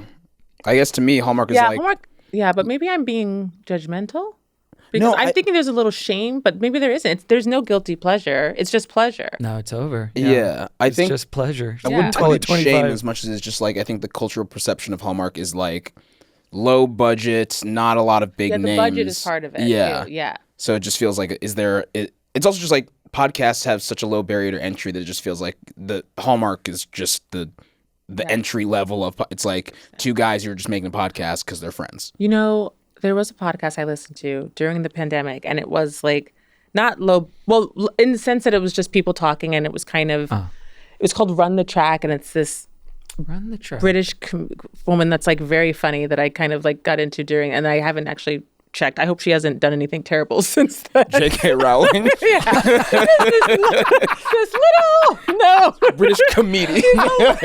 She's funny to me. hilarious. She's funny. She's an insult comedian, and she is just really going for it. She goes after one group all the time. unfortunately. But it was like that type. It was like low budget, and it was really just songs you could listen to while running or walking, and they kind of just talk about it. And I think there were like only 7 episodes or something. But even it's different though, because I think it would have to be that every podcast episode ends with the same ending, because isn't that the whole point of Hallmark movies? It's like they're always a Yeah. happy ending. Yeah, no one's gonna die at the end of it. Or, Yeah, so the podcast episodes would always end with like, and this has been Plugs. great. You've been my best guest ever. maybe it's Call Her Daddy. I don't know. It's a recap podcast where they're always just like, and it's another 10, guys. 10 out of Every- 10. Another 10. Maybe it's Office Ladies. Who knows? Yeah. Who could say? I think it's different just because for television there is the barrier to entry of production, and now I'm like Hallmark still exists, but I feel like people can just go out and make their own things in a way that Hallmark isn't as necessary for everyone to have like a sort of thing that they're just like, this is background watching, this is easy watching. Yeah. Because there's just so much stuff like that. Yeah. But I don't know. And I guess that people listen to some podcasts in the background of things. Oh, a lot. Of Yeah. course. Yeah, it's often done. I'm sure they multitasking. did to ours. Yeah. Well, that's what's funny about like Right. You don't really, well, yeah, you never like, I'm sitting down now and it's time for this podcast. I did with like some of my friends at the time. I was like, I need to listen to this with you. And we would sit down on my couch and I would just play it from my phone, not even to a Bluetooth speaker or anything. And we would just listen to it together. And Like you're confronting I'd them be about like, something. do you think that's funny? Do you think Here that part comes. was funny? Here it comes. There's this. I'd be like, Kevin, we've been over this. No. Yeah, it's the I same don't. episode until they think it's funny. Are you getting it now? But you do wonder if like the video element of podcasting changes that. Do you know? Because in theory, watching something should be a more active experience than listening to it. You listen to music while you walk down the street. You watch a movie theater in a movie where you're not doing anything else. Even though I certainly have put on video podcasts in the background when I'm doing stuff in the kitchen or... I've never watched a full video of a podcast. Me like it's been like neither. I It's see clips, clips. right? Yeah. Just clips. And that's always like, I'm like, oh, I like this and I do feel like I'm more engaged with this, but it never makes me go like, I got to go watch the full video of this. I know. Yeah, it's so static because even with a talk show, they would cut to the audience or something would happen or there'd be another guest, people walking in and out, some movement. But if you're just watching... walking in and out. No, because if you're Janitors. Like, next guest, you're like, next guest coming on. Like, Right. Can I welcome? But with the podcast, it's like, look, we're just sitting here. Yeah, there's a little more claustrophobia, I think, to the medium than there is in like the Ed Sullivan Theater, for example. But the COVID stuff really did collapse people's expectations of like, okay, well, do you want to interview Ethan Hawke on Zoom while he's stuck in a hotel in Ireland? And that's the audio quality of it. And that's what you're going to get used to. So like audience expectations lowered, I think, for like, That's a good point. wait, he does have a lavalier mic on. Everyone's like, oh, this sounds good enough. Yeah, You know, fine. because it's good enough for my work that I If do. only we'd wait until post-COVID to do our show. Damn it. Damn it. We could have had it all. We could have had clips. It's fine because we You did. could have had Alexis Bledel. We could have. I know. We could have enticed her. We could have had her on. Like, hi, I'm on a walk. Can I record right now? I was like, yeah, whatever. yeah, that's fine. Who cares? Sure. It's totally okay. Yeah, she's probably out in the forest for some reason. You had wanted to like write a novel for so long. Do you feel like working in TV changed your writing process or like how you approach writing? That's a great Oh, question. that's a really, Especially given that because you wrote that book when you were young. yeah. Like, I mean, what? I wrote the nonfiction book when I was a teenager in high school. And even when I wrote that, I just always wanted to write, a book in my mind, which was a novel, basically. And then when I went to college, I was thinking like, I'm going to be writing fiction. I wrote the nonfiction book because it was about a subject I really cared about and it was relevant to what was going on in my high school. But then when I got to college, I was like, okay, I'm focusing on fiction. I took creative writing fiction classes. I thought that I'd be like a short story writer who wrote for the New Yorker as if that were a job that could be I'd seen maybe one issue of the New Yorker and I was like, yes. Yeah. And I think I learned about Dorothy Parker from Gilmore Girls and was like, yes, I'll be the Dorothy Parker. Yeah. I'll make $200 every couple of months. Yeah. And I go down to the bar, it'll be fine. And then, I took classes for, I guess, freshman through junior year. And then I applied for a creative writing thesis and I was rejected. On the basis of what? Did they have feedback on that? They actually did have feedback and they said that you had to write an essay along with your samples. And they said in the essay, like they only gave, not everyone was allowed to have the thesis. So it was like they only picked like 3 to 5 people or something out of everyone applying. And they said that in my essay, I had quoted an author, but I'd used the wrong name. Like I'd basically switched 2 authors' names by accident. Like it was like Stewart and I said Mark. And it was like that, razor thin, that's something, it was like, okay, we have to vote on something. It's a technicality. I think it led to a lot of anxiety in my life going forward. I'm Yeah. like, don't make any mistake ever God. because your dream could be ruined. And it's interesting because now I'd say like, okay, who cares? They said you couldn't do it, just write it on your own. But at that time, I was really hurt, devastated. Maybe it was a little Rory, kind of like Mitchum being like, you don't have it, You don't kid. have what it takes. Yeah. And I had a gap senior year because I wasn't doing a creative writing thesis. So I took a screenwriting class and I had this professor who was really encouraging and introduced me to Nicole Holofcener movies. And it was also around the time that Grey's Anatomy had come out and Shonda Rhimes was everywhere. And I just started thinking like, oh, maybe I could do this. And my professor was like, we were talking about things. And I had a friend who was going to apply to USC for film school and they do television writing there as well. And my professor encouraged me to apply. She wrote a recommendation letter and I got in. I moved to LA maybe the month after graduation. And and then I ended up working in TV for for a long time. Yeah. Oh, yeah. And it's been really great. But it is interesting that at some point around the time when Parks was ending and Gilmore Guys was in, around that time I remembered, oh yeah, there was something I wanted to do. What was that? I wanted to write a novel. Yeah. And I thought, if I'm going to do it, it's not going to get easier to do it. I should just try and see what happens. And that's kind of what I did. And I took some time off I was on The Good Place at the time. I did one season. I took some time off. And then I worked on the book. I came back for season 4, worked on the book some more, went to did Hacks. So I've just been continuing TV as I'm working on the book too. So it took longer than I thought it would. I was like, oh, I'll get this done in a year. I imagine having the physical thing that you can hand to people and just like, I think the notion of like doing jobs in media where it's so close to what the job was 20, 30, 40, 50, 60, 70, 80 years ago is probably so rewarding. Or like hundreds of years ago with books, obviously. Gutenberg, going all the way back. Yeah, let's take it back to the printing press, baby. Steve Gutenberg's printing press. Steve Gutenberg's memoir. I need it. The first book. On 3 Men and a Baby, this is what I was. No, it is like that. But I think the world is different. Like even talking to authors, I've talked to people because I did I've done stuff with different authors where I've asked them questions.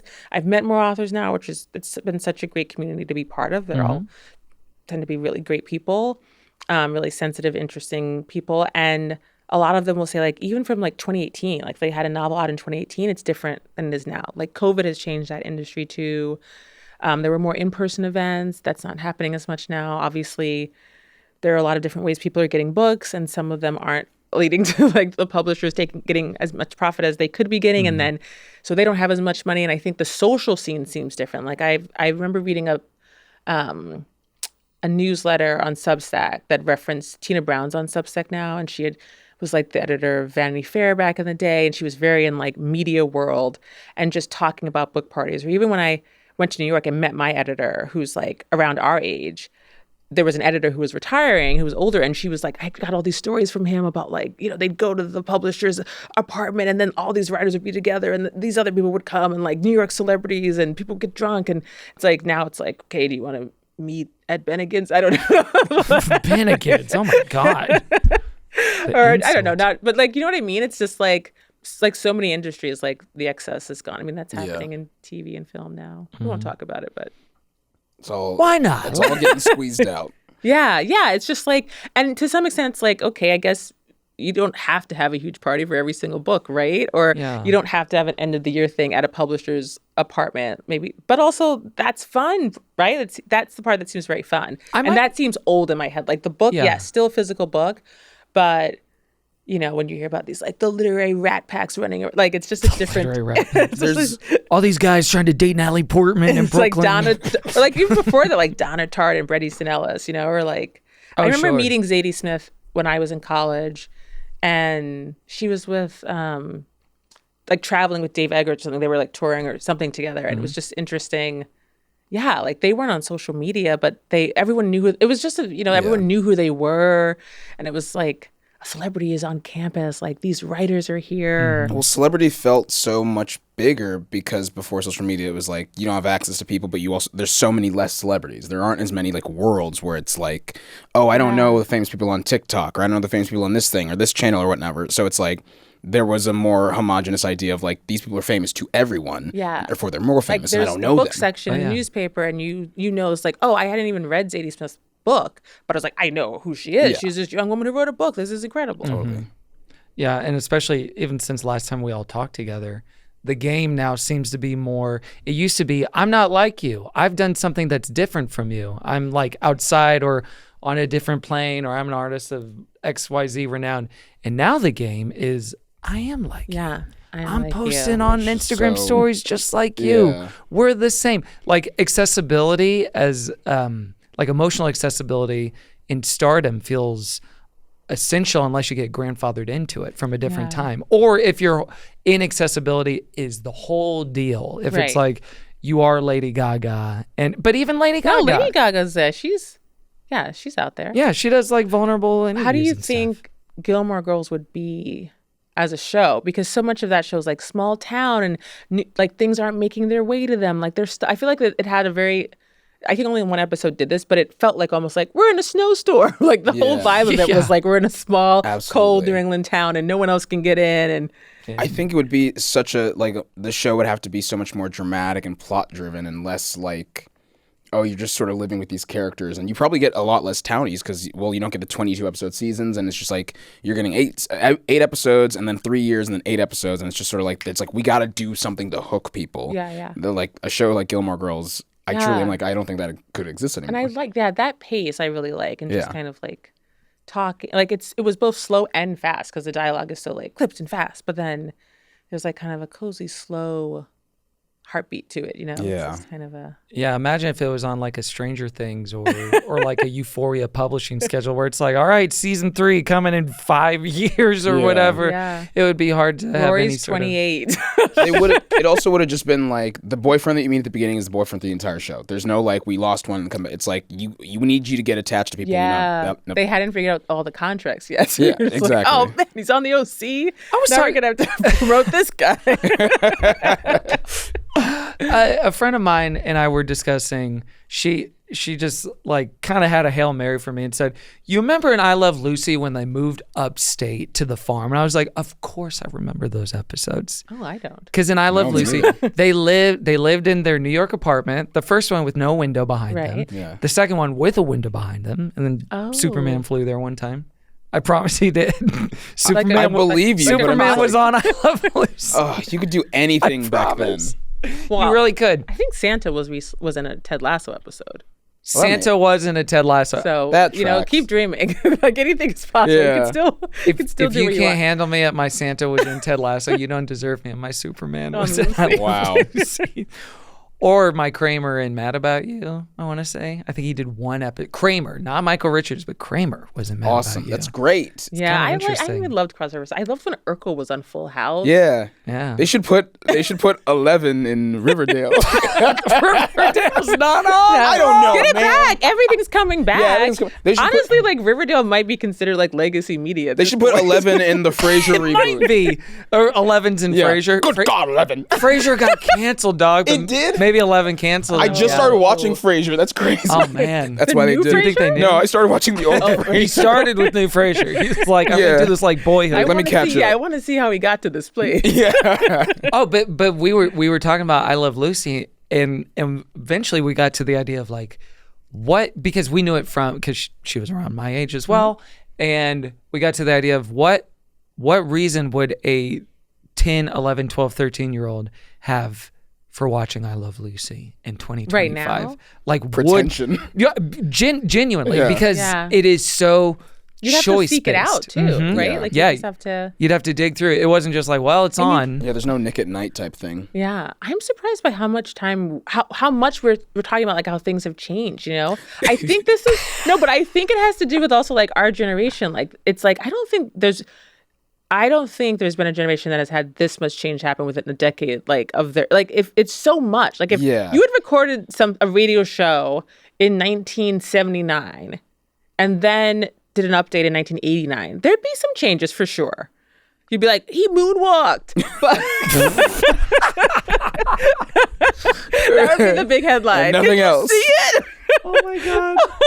Forward and backward at the same time. Wait, you're reminding me. I came up with I was test ballooning this like party question Okay. after watching Shawshank Redemption. Okay. Because- Recently. Yes, I saw it Okay. recently. Okay. I thought it was First time. very good. No, I'd seen it when I was a kid, but I Okay. hadn't seen it in Yeah. adult life. And obviously, there's people. One of the side characters gets out of jail like 40 years later or something, and so and one of the shots of him getting out of jail is like he's freaked out by cars. Yeah. Cars driving around because he's right. like, I do oh remember shit. that. Yeah. And then my so I'm gonna test balloon this, and Okay. I want y'all to be love the idea of honest. test ballooning a party question. Just like, would this work? Would this Would this work? be fun? And the trick is, Yeah. this What is kind the of? It's a very party quiet question. party. Right. It's like, okay, everyone listen up. Okay. What is the let's say 20-year period of history that it would be most shocking to fall into a coma and then wake up after, or like go to prison and then be released after? Something where you'd have any outside connection to the like what 20-year period, and we'll say in the 20th century. It's 2020. I was think literally- so? Absolutely. Yes. And we've lived it, and I'm shocked. You go to sleep thinking, "Whoo, we survived Y2K," and you wake up and it's COVID, Yeah. and Donald Trump is the president. You're killing yourself. You're what shooting about- yourself we with a had gun, a black president. which you can Oh, buy very. people were very upset. Yeah. And they never got over And it. he was president twice, and now here's what we got. And then I mean, we also, like, so many things happen culturally in that time period, too, I feel like. Britney Spears, COVID, Britney Spears. Trump. That's enough. That's enough. The Coma Holy wise. Trinity. You're I'm like, well, hold on, I gotta go fly I'm to. seeing the red cat suit. I'm seeing Trump's inauguration, and then I'm seeing like, well, we're all in lockdown. I'm Yeah. going back to sleep. I'm like, this is a lot has happened, and I'm talking about the whole thing of Britney too. Obviously, the highs Yeah. and how we as a That's society, true. not me Shoot her up and personally, spit her I've out. never. You Right, only right. know. We only know. Oops, I did it again. And then you wake up in a world where she's like, people see her as crazy. She's just got this conservatorship. Yeah, there's so much. Yeah, you're going. So the Vegas. The world has You're like, changed. what's a Vegas residency? What is Yeah. that? People who live in Vegas? And they're like, I guess I want Vegas to. residencies existed in 2000. Okay, but they're like, I gotta. Listed Vegas. They're like, I gotta see that. I gotta fly to see that. And it's like, what is well, the percentage of what someone just didn't know in 2000? Yeah, That's also how old were they? yeah, because I'm thinking of myself in 2000, so I'm just like learning about the world. See, that's why obviously we're predisposed because we lived through it Sure. to Yeah. think this what time age is the period. person? That's because like, Let's are say you they're saying 15 and then they come out and they're 35. Of whatever the so think about like 1945 to 1965. That's a lot of change, obviously. yeah, but Yeah, it's it like is, I but- think the internet I very just- specifically has Well, sped yeah, up there's- so much. Yeah, That's true. it's the speed too. I think like culturally more has been able to happen because there's such a speed of how we can get information. Yeah. So there probably were a ton of things happening in that period, but how many of them were recorded and in a way that everyone knew about it and not just like a town in Albany, New York. Yeah. Like now we all know what happened in Albany, New York, and that's just an example. Like now, And I'm like, what happened to Albany? Yeah. Hey, do you have something you want to tell us about Albany? But New like, York? Not to anyway- mention 9/11. yeah. yes, Yeah. But then what about 1982 giving a yes to 9/11, to like- 2002? So a guy's like, I can go on a plane and say goodbye to my wife. That's But no, because you still But did that with 2000 to 2020. In 2002, it's like, well, it just happened that you can't. It's like 2020. It's like you haven't been able to do that for a while, buddy. Yeah. You went to a world in the last point. At which, you went to a coma in the last point which you could So have it done was like that. New Year's Eve, 1999, going to 2000 is when the coma started. Like it was like 5, 4, 3, 2, 1. Coma. That's the Y2K. Oh, Yeah. Hit by the ball. It's yeah, you're under the ball and then knocks you out for Plus, 20 this years. is a movie. I think You wake up and you're just like, well, Robert Downey Jr. is still like, he's not doing well, right? It's like, Yeah, buddy, you need some help. Robert No. Downey Jr. is the Yeah. biggest Doing actor the in the most world. well. Yeah. Yes. And Thor is just a Norse god. Yeah. Those a comic child's book fable. movies like Spawn, those are out, right? Oh no. Well, James Cameron, he's still making Titanic? Buddy. He's still like working with humans mostly. Oh, no. Oh, no. Has How to Lose a Guy in 10 Days come out yet? Yeah, that was 2003. Ooh, okay. Then you got to catch up on a lot. Yeah, you 'Cause gotta That get- was the last rom-com. You got to catch up on so much. The Matrix has happened. No, that was 99. but Matrix is not the 99. other, but then more Matrix. Yeah. And you're More probably matrices. like, well, thank God they're all good, right? Ooh, oh my I do friend. genuinely also just like, I think like things like technology and film and music would have progressed in such a way that you would genuinely, it's like that thing of like, it would kill a Victorian child. I think it would like, Wait, it's like, where are my CDs? If you give Sprite where to a are my pilgrim. CDs? Yeah. You have a binder full. This is a movie. Should we write? We got to write it. We gotta write it. write it Should we before the start episode talking? comes out. Okay, we have like 8 days to do We're this. writing- we're making And that's Kate the and other movie. Leopold There's a too. documentary. That's what we're doing. Well, Apple TV's making it, but without Kate and Leopold, Oh, God. unfortunately. They're calling Just it, the ampersand. calling it Milo and Otis. Yeah. Yeah, they're like, put wigs on. They won't notice the It's 82 diff. names. Yeah. Bill Big and Rich. Bill and Ted, Bill and Ted. Robin Big. Rizzoli and Isles, Rizzoli and Isles. unfortunately. I'm not trying to be contrarian and be like, no, it wasn't 2020. I'm No, I just think like, it's a great debate. is it because I'm just like, I'm so worried. I'm just scared that we're not considering all of history. I just don't know enough history. Definitely, we probably aren't. I mean, but there's probably but I still would say what I said. I still would stand by my answer. Yeah. But I'm sure there's someone else who could give a very impassioned plea for a different answer. But like if we were choosing sides, I would still choose to argue this side. But 99 to 20. And I might be convinced otherwise, but I would still start by saying this is my choice. I think even just sliding down 10 years is like not the same. Like 1990 to 2010, I'm just like, Yeah, that's not the same, It's not, no. I think 2000, specifically 2000 to 2020, is such a big change in so many ways. And it's just like, you could go a little bit later, but I think it's like 2020 is such a mark in time where it's just like so many things have become insane like, in just the last 5 years where I'm like, I think 2020 to 2025 is a little like, what the fuck happened?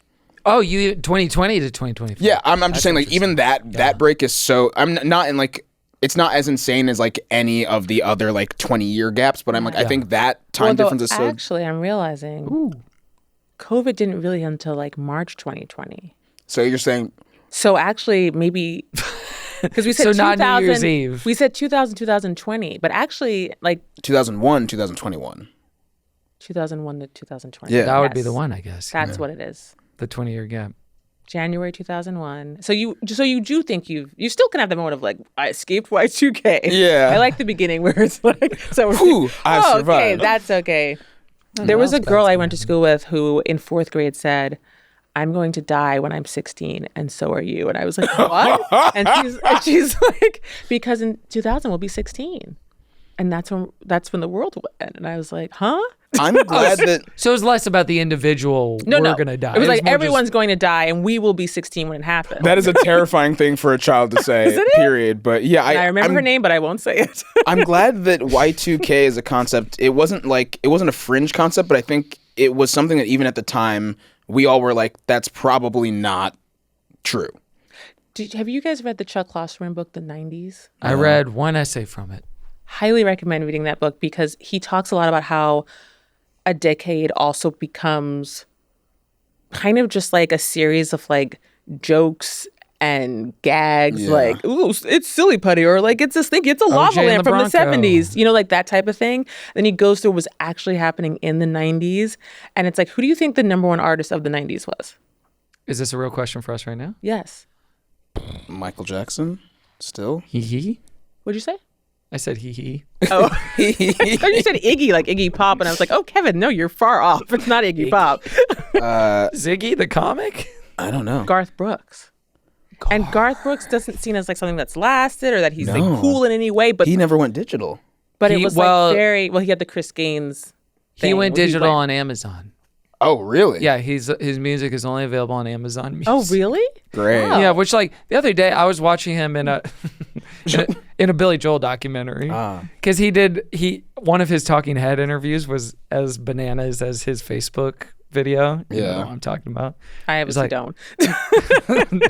He's talking to Chewbacca Mom in a hotel room. Oh, and, no. it's kind of a crossover. It was big for both their brands. They're flossing. Yeah, they're flossing while doing the Harlem Shake. But he was so dramatic talking about Billy Joel. It's like, how did this guy from New York come to touch all of our hearts? And he said it like that. I was like, I'm gonna listen to his music, and I couldn't because it was on Amazon Yeah. Music. I was like, I'm not doing that. Oh, that was in the Billy Joel It documentary. was in the Billy Joel doc. I want to watch that. Yeah. Because there's a Billy Joel reference in my book. Yeah, the shirt. Yeah, the shirt, and I'm like, oh, I want to watch the documentary. Yeah. I'm from Long Island, so I know it's just in the That's your water. guy. Oh, sure. Well, it just seeps in. Whether or not it's not even, it's like it just gets in there. Totally. My favorite thing about that documentary is that it spends a lot of time on his relationship with his first wife, who was- Elizabeth. yes. His manager. His manager. She managed him, and then Yes. her brother managed him and stole millions of dollars from him. Spends a lot of time on his second wife, obviously Christy Brinkley, huge model, celebrity. They were coming a Parks couple and of Rec the time. guest. That's right. And then third and fourth wives, we just breeze on through both of them in the second half. Like, yeah, I love, and I'm happy again. Nothing to say. Is he married now? He is married now To the with, fourth wife. with young children. Young Yeah. children. That's wow. kind of like what happened in Better Man, where I'm like, you're focusing a lot on how he treated these other women, and I'm like, but he's married and has kids now, and they're like, don't. Yeah. Oh, interesting. Yeah, better man. There's probably a kid dancing in that, right? What? Well, we're James talking about Brown. the James Brown thing where there's a kid dancing. well, there's It's a a He Oasis also might biopic. just be like sitting on the steps and not dancing. But I feel like there's some nod to like Yeah. get on up. Listeners, if you know what Aisha is talking about, let butt one of us know. Gracious. Okay. You're thinking of Jackie Brown. yeah, maybe it's Yeah, are you thinking of Jackie Brown? Pam Grier. Yeah, I'm just thinking of the Pam Grier film. I don't know. That's so random of me. I remember this year I saw Jackie Brown in a theater. Oh. And thinking back to it, I was like, was that the last time I was happy this year? Seeing that movie this year? Well, it was right- Wait, I'm trying to see. It's August. Wow. It was. I saw it it was like January 5th or something. We've hung I out saw since that. then. I know. Sorry. Hey.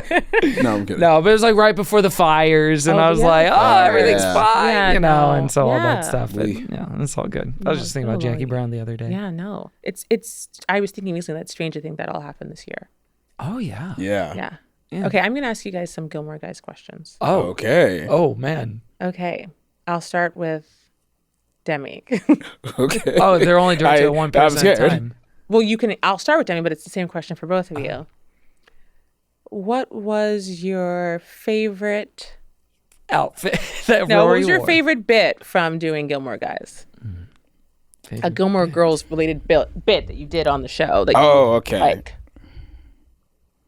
Oh, wow. I'm like, Favorite it's bit. gonna have to be me trying to recall what we did, or yeah. I can jog your mem if you want. I do.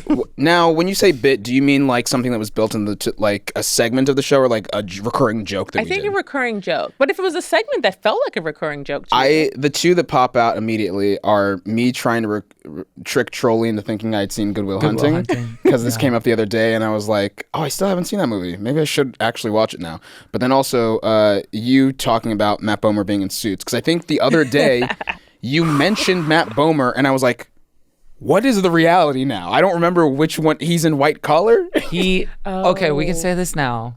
He's in White Collar. Okay. We knew finally. that. And then we had someone in at our Toronto live show say, "You guys got it wrong. He's in White Collar." And then we were like, "We're cutting out the podcast. We know. We know. We're he's aware. In White Collar. Yeah. We're cutting At a this certain out." point, we were just being like, we're just going to say this, Yeah. that he is in Suits, and get everyone upset that we were wrong every time. Yeah, we were wrong about... Well, yeah, no, keep going. I was going to say, I forgot to tell you about this. Or maybe I did tell you about this, but I certainly haven't told you this. Okay. Went to the Stars Born premiere in LA back when that came out in 2018.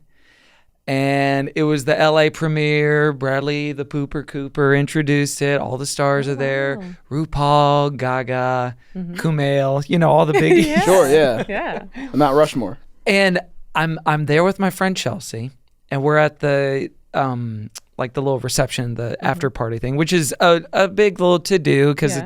it's at the Shrine here in LA, and it's at the big room where they have concerts sometimes. So it's pretty spread out.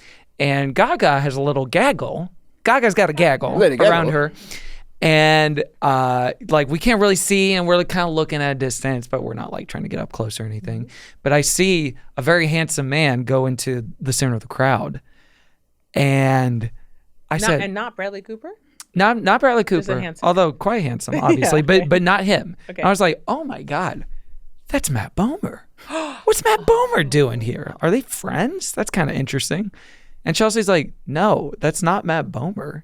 I was like, no. And I'm like, Chelsea, I watch a lot of TV and movies. I know from Matt Bomer, that's Matt Bomer.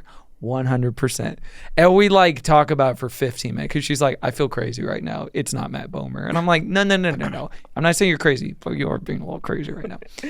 So go home, look it up. It was Cheyenne Jackson. Who is the other very attractive brunette man, Yeah. who's in a lot of Ryan Murphy stuff. He played He was on 30 Rock. He was on 30 Rock as Was a he new in cast Reba? member. Am I He might have been. Anyway.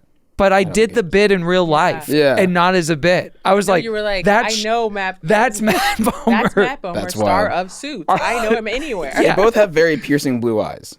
Yeah, Yeah. And chiseled jaw. Yeah. Right? certainly, yeah, and very musically talented, obviously. But only one of them was in Magic Mike XXL.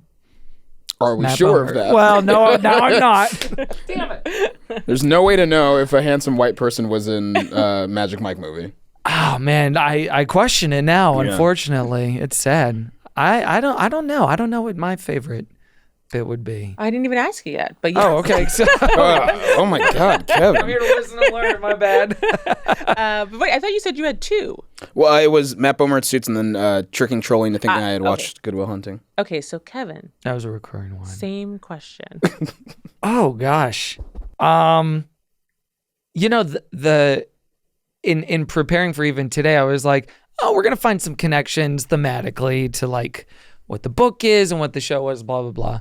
And I think unearthing the soundboard Oh, the soundboard. of just like, because it wasn't like this when we started, where I would just like pull out a 4-second or like really 2 1-second clip of just Yeah. someone saying something. Yeah.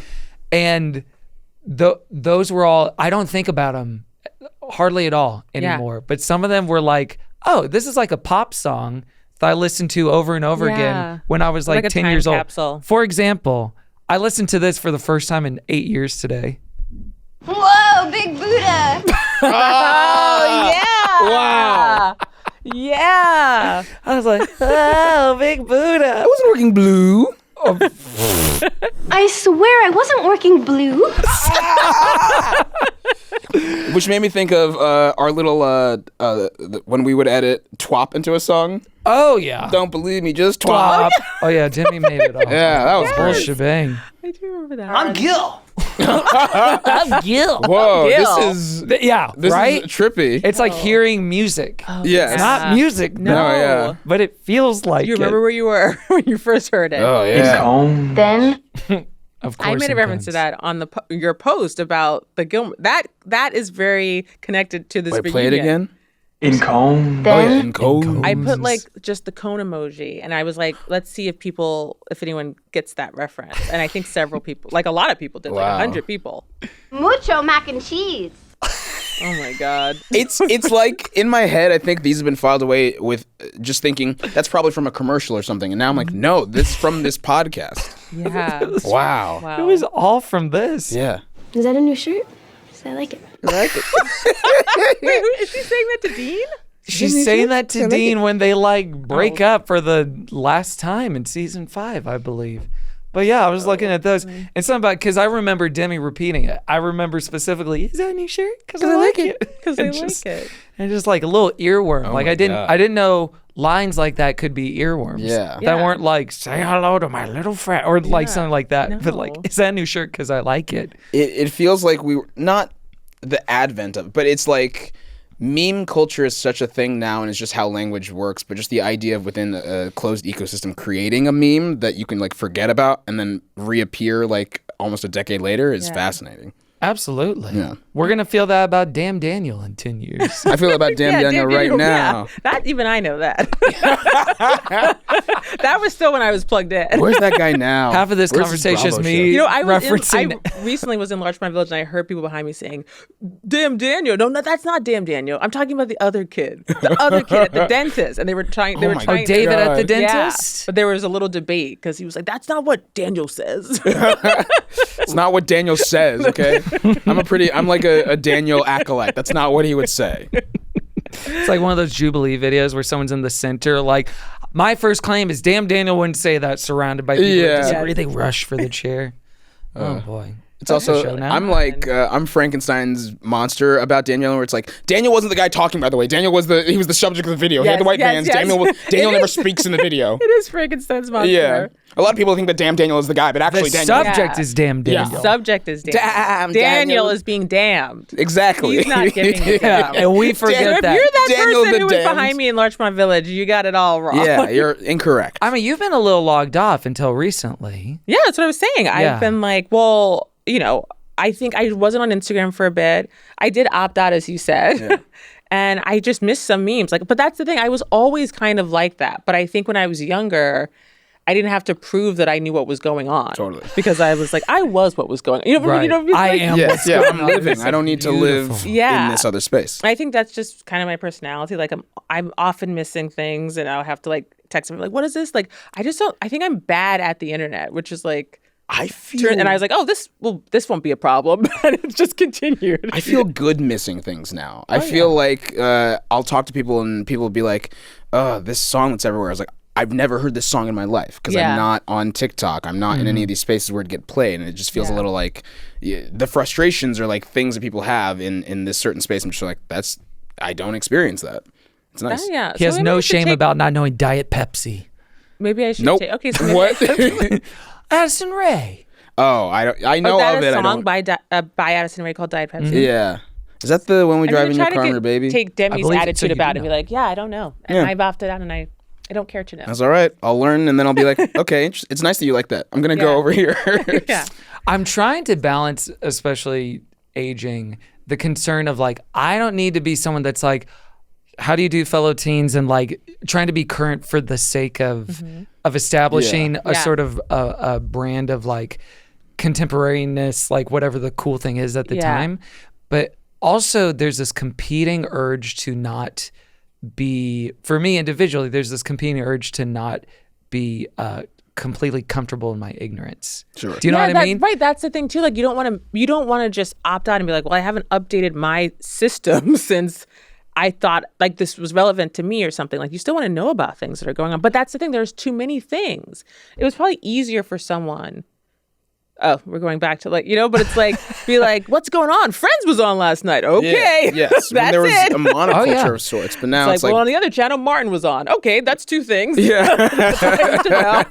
On the other channel. Well, we're talking about it in the context of like popular culture and whatnot. Yeah. But I do think about like the things that to older generations feel like, what? Pronouns or boo. Like, I'm afraid of getting to that in a way where, of course, I think myself, there's no way I'll get to that, right? Yeah. Sure. But I'm afraid. But that's different because that something. involves, I think, interacting with people in the real world. It's not like missing a trend. It's kind of like, because like, and I mean, maybe it will be different in terms of workspaces, but I think one thing that's always been true is like a lot of workspaces have people of many different ages. You're interacting with people, and that probably is changing, has changed a lot. People are working remotely. But even still within families, like you're always going to have like a grandpa and a grandkid, or you're going to have like an auntie figure who goes and sees like a friend's young nephew. Like people are going to interact, hopefully. I mean, as I'm saying that, I'm like, or they'll be in their pods. But I do think hopefully people will interact with families, work, and they'll see like, oh, this is how I'd like you to talk about this. Or, oh, actually people aren't really saying that now and this is why. Yeah. Whereas like it might not come up at the dinner table about Addison Rae's Diet Pepsi, or it might. I think any conversation that feels like it is socially about like how attitude should change, if it's a conversation that's only happening online, it's not a conversation that needs to happen. But as soon as it feels like it spills into the real world, where it's like there's real world affect, it's like if people are only willing to talk about it online, how important is it? Basically, is what I'm saying. But that is also a thing of like, who are you surrounding yourself with? If you're like, well, it's only me and my fellow 30-somethings and we don't talk about anything, then it's like, well, yeah, there's a chance you will become like that. Yeah. Which is why I hang out with teens. Wait a second. That's right. Clip that. Kevin said it's cool. Clip that. I wish you were looking at the wrong camera when you pointed to Clip that. Clip that shit. It's the other angle. I don't need to learn how cameras work, okay? I'm 33. So one theory I've heard batted around about the state of comedy in 2025. Oh, boy. All right, here we go. Let's get into it. I remember you saying off mic that you love how comedy is now, right? I couldn't be happy. Yeah, you're moving to Austin? Couldn't be. It just feels like a little bit more my speed. Sure. If you know what I'm saying. You want to be where comedy is legal again. Is that so many people are super served their sense of humor in the frame of like, you're just dipping your toes back into it, but you found people online where it's like, oh, I like this girl, she does these kind of impressions, or blah blah blah. Or I found this strain of like meme or whatever, or this kind of joke that it satiated the need to like say go to a big theater together and watch Naked Gun, which was hilarious and awesome. I'm excited to see Naked Gun. It's great. It's I'm really awesome. excited. I love those movies. It's so funny. But people say like the thing that in 2004 was like, well, if I want to laugh, I got to go see Anchorman. It's like, no, you can watch 20 Anchormans at home in bed by yourself. Mm-hmm. Do you think that holds any water?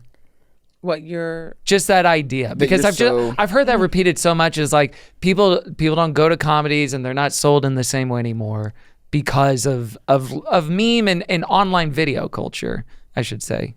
more specifically? I absolutely think so. I think it's one reason that TV and film is so hard to break into nowadays, because it's not just competing with other movies and TV shows. It's like you're competing for entertainment real estate, where it's like someone can be like, I guess I could spend 2 hours going to the movies and paying $20, or I can just sit at home on my phone or watch this stream or this YouTuber or all these. And it's like you are trying to basically make something that appeals to in a way that all of these things can't, which is why blockbusters are like, it's like, yeah, Marvel is dominant because it's like people are like, I have to see it on a big screen. Otherwise, it's like, well, I'll just wait until I get home, or I'll just wait until it's streaming or whatever. Right. But I do think it's like an attention economy type deal where, yeah, everyone, the algorithm, tech has ruined everything. I genuinely believe that. Yeah, I feel like that's our takeaway. Yeah.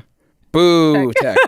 The phone you're watching this on, throw it in the trash. Podcast, Wait a minute. Wouldn't be available. Wait, except Gilmore Guys. Except Gilmore Guys. Videos are terrible. Clips are terrible, except for this. Yeah. Yeah, You're I watching hope you're this on a DVD that you purchased, right? Yeah, physical. We're making Maybe this they'll go back to that. episode. Imagine the Gilmore Guys DVD. Yeah. But it's just someone like a woman walking, listening to it. There was no video of Gilmore Guys the first few seasons. Well, so we took video. We had live show videos. You did? So most of the live shows I we did did, a live we ended show. up. Yeah, we didn't have video of that one.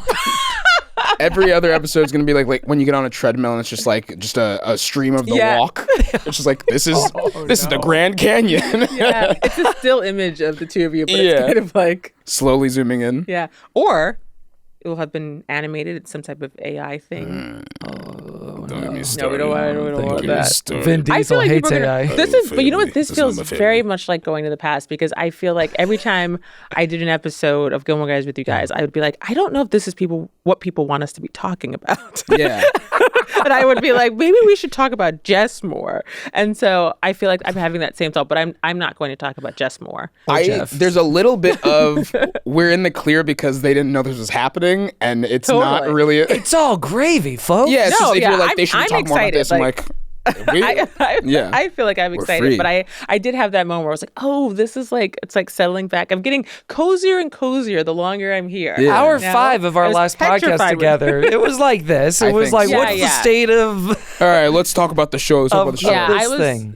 nervous at first, but now I'm like, cameras, whatever, take it in. Wait, Like, do I y'all don't care. remember that when we tried to rank the seasons? Like, Yes, wasn't it for 20 minutes? Yeah. Or an hour? We kept saying 4, 2, we were 1, delirious. 3. And Ben reminded me that he called to be like, are you okay? Oh, really? Because I didn't come That's so home, and funny. it was like 1 a.m. or something, Yeah. and he was like, are you It was at the awesome. podcast? It was the Wild West, man. You could do anything we back were in then. this guy's apartment. He fell asleep.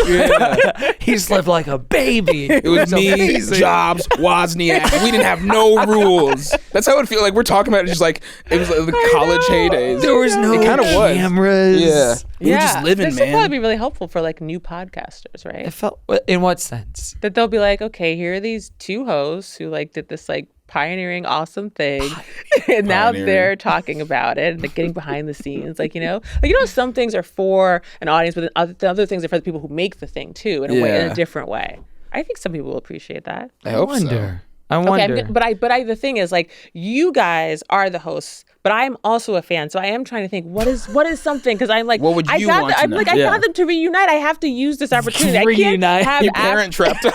I did really. We reunited 4 years ago when we did the intro to a podcast that we produced together, where Bruce Springsteen and Barack Obama Oh, yes. reviewed Yes, yeah. movies. I do recall that. Yeah, Yeah. I, do recall I never that. listened to that podcast. It that was- Bruce and Obama recorded. They got off the rails a little bit. Oh, they no. they shouldn't have a podcast, I think, is what we learned. Do you think they'll be back to talk about Bruce's new movie? Yeah, so. After this. Oh, dog. Oh, man. I hear there was a hole in your floor. And the pain of the world. Man, Jeremy Allen White and Jeremy Strong both in that movie. And reportedly, those gentlemen both also starring in The Social Network Yes. 2. And I was with someone recently who got very angry and thought that Jeremy Allen White was playing Mark Zuckerberg. And then she found out Jeremy Strong was, and she was like, what? And was furious. I think- the casting had made sense to her otherwise, but I was like, I just think I don't want to see a sequel at all. Jeremy Allen White has the hair of Zuckerberg, but I don't want to see a sequel either. Yeah. It feels like those Did you two. say sequel? I don't want to see a Zuckerberg sequel. the I don't want to sequel? I don't want to see Xenon the Xenon. sequel. No. See this. That was the last good sequel we had, Xenon the sequel. I After that, completely they should agree. stop making Yeah, sequels. completely agree. No. Well, to be fair, you haven't watched Freakier Friday yet. Well, that's true.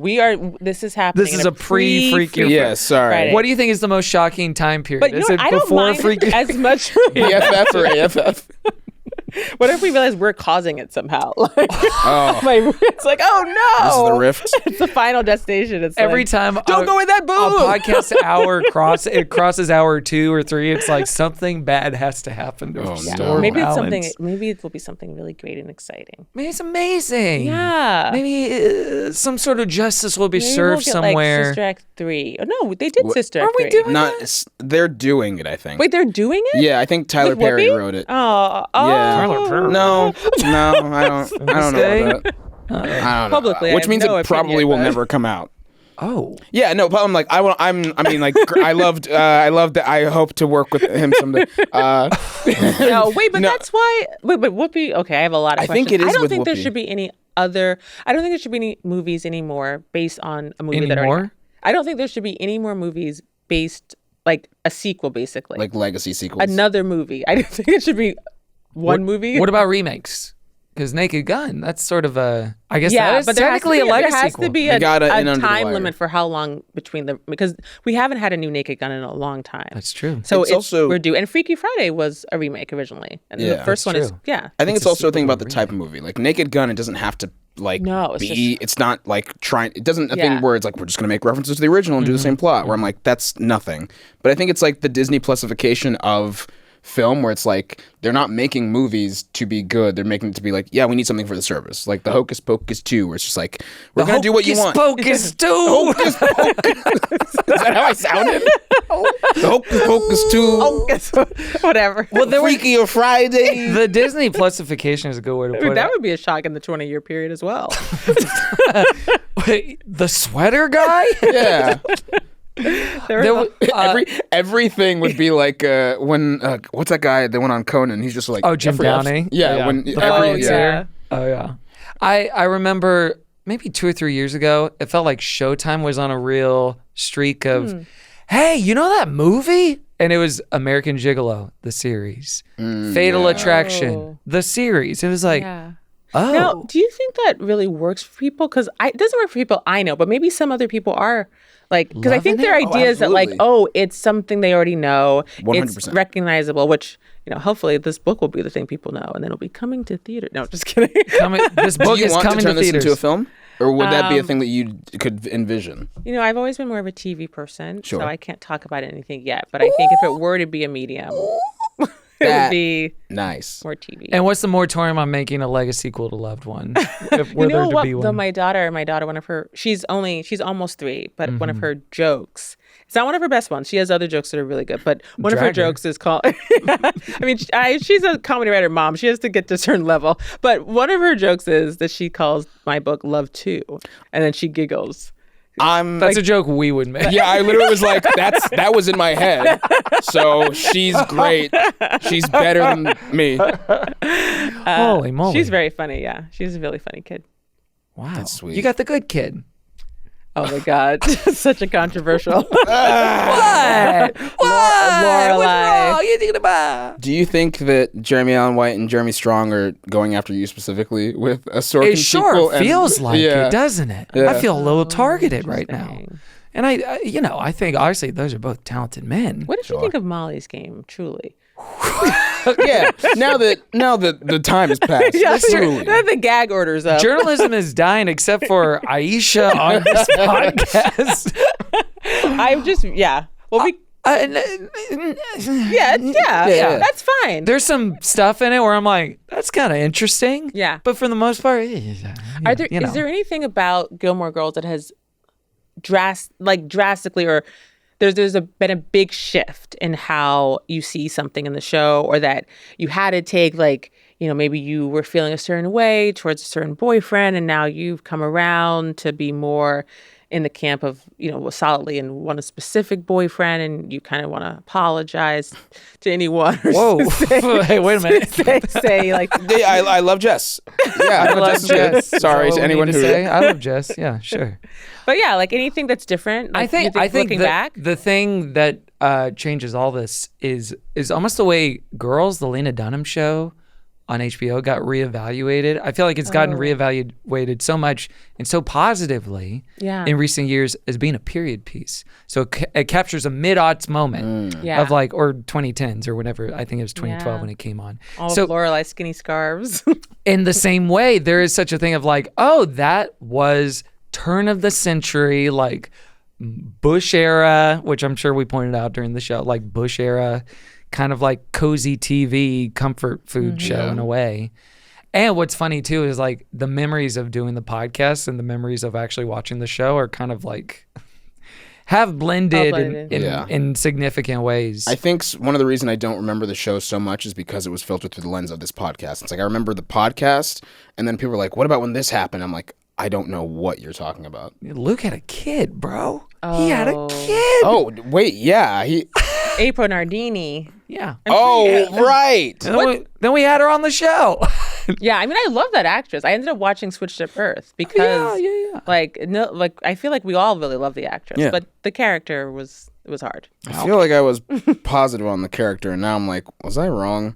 But I don't have enough memory to reevaluate that. Yeah. No, it exists in a different slot. Yeah. I really haven't rewatched it hardly at all in the interviewing. Now, maybe the thing though about when you were saying, has this changed you as a mom and all that stuff? All that stuff. Has it changed me as a mom? No, but like maybe I will watch it with Rory because I know that Ben's sister watched it with her kids. Like she watched it with her daughter and son, and that might be something that I do where it would be interesting to see it from that point of view. Yeah, certainly.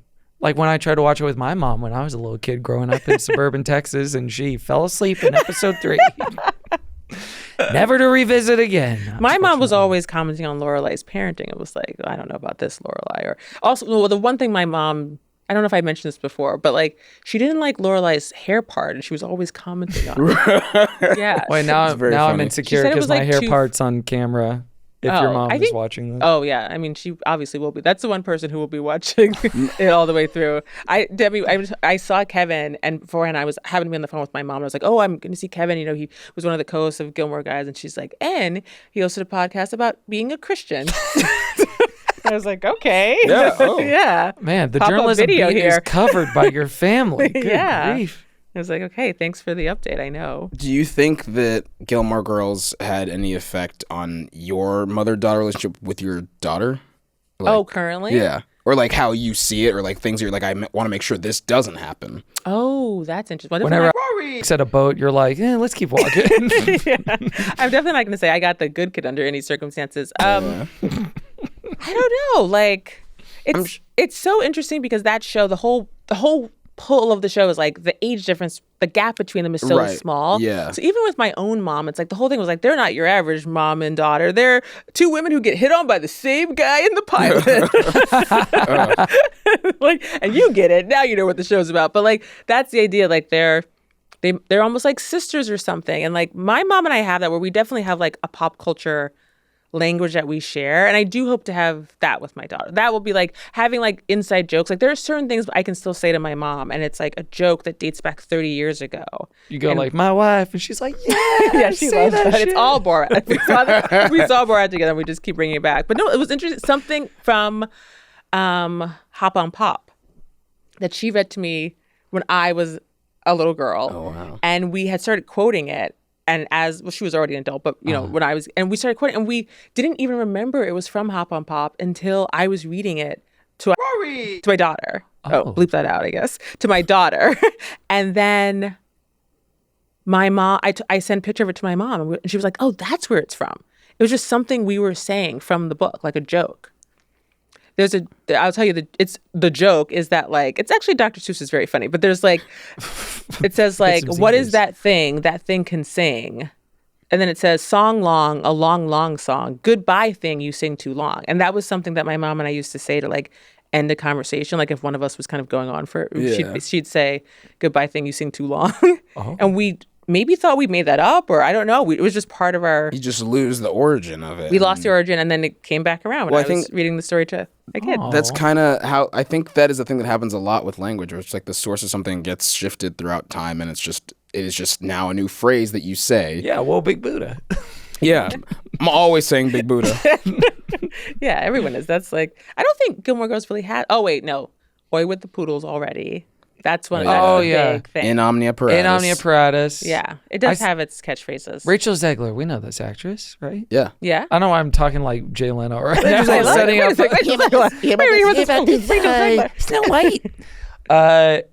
You can see on like her iPhone case, it has an in omnia paratus thing Really? on it. Yeah. Interesting. And you know that was my least favorite part of the series. So She was also like Yeah, I didn't like 12 that. when we started the show. I was about to say, well, yeah, how old was she when Gilmore Girls was airing that would have been a part of her life? I mean, she was probably born after it started airing. So, I mean, you go to sleep Y2K, you wake up 2020, you're like, who the heck is Rachel Zegler? Zeggy, Yeah. Woogie Boogie.